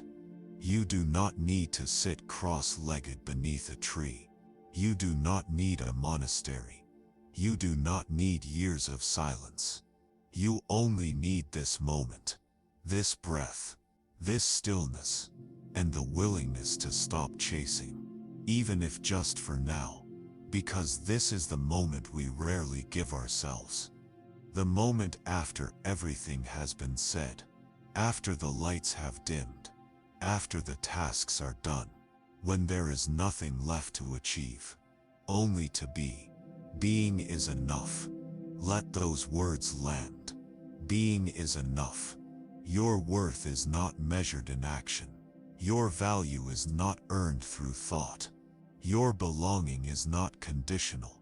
It is already written in the breath, already inscribed in the body, already whispered by the silence that wraps around you. Let your mind grow wide now, not full of ideas, but open like a sky. Let every thought be a star. Let every breath be a wind. Let every sensation be a cloud that passes. You are not the weather. You are the space it moves through. You are the awareness that hears it. And in that awareness there is peace, not because everything is solved, but because everything belongs. Every mistake, every moment of doubt, every longing that never found a name, all of it rests here. All of it is safe. All of it can be cradled, now in the great silence that exists beyond language. Let your breath move you, not with force but with grace. Let it rock you gently into deeper stillness. Let it carry you into rest, into renewal, into the place where even dreams are not needed. Because presence is enough. Being is enough. Now let go of even these words. Let go of guidance. Let go of seeking. Let go of listening. You are ready now, not because you have learned something new, but because you remembered something old. That you are whole. That you are loved. That you are not alone. Not here. Not ever. Let sleep come, not to take you away, but to carry you home. Let the final breath before sleep be a prayer, not to something outside of you, but to the stillness within. A prayer that says, I release, I trust, I am. And then no more words, only silence, only peace, only you.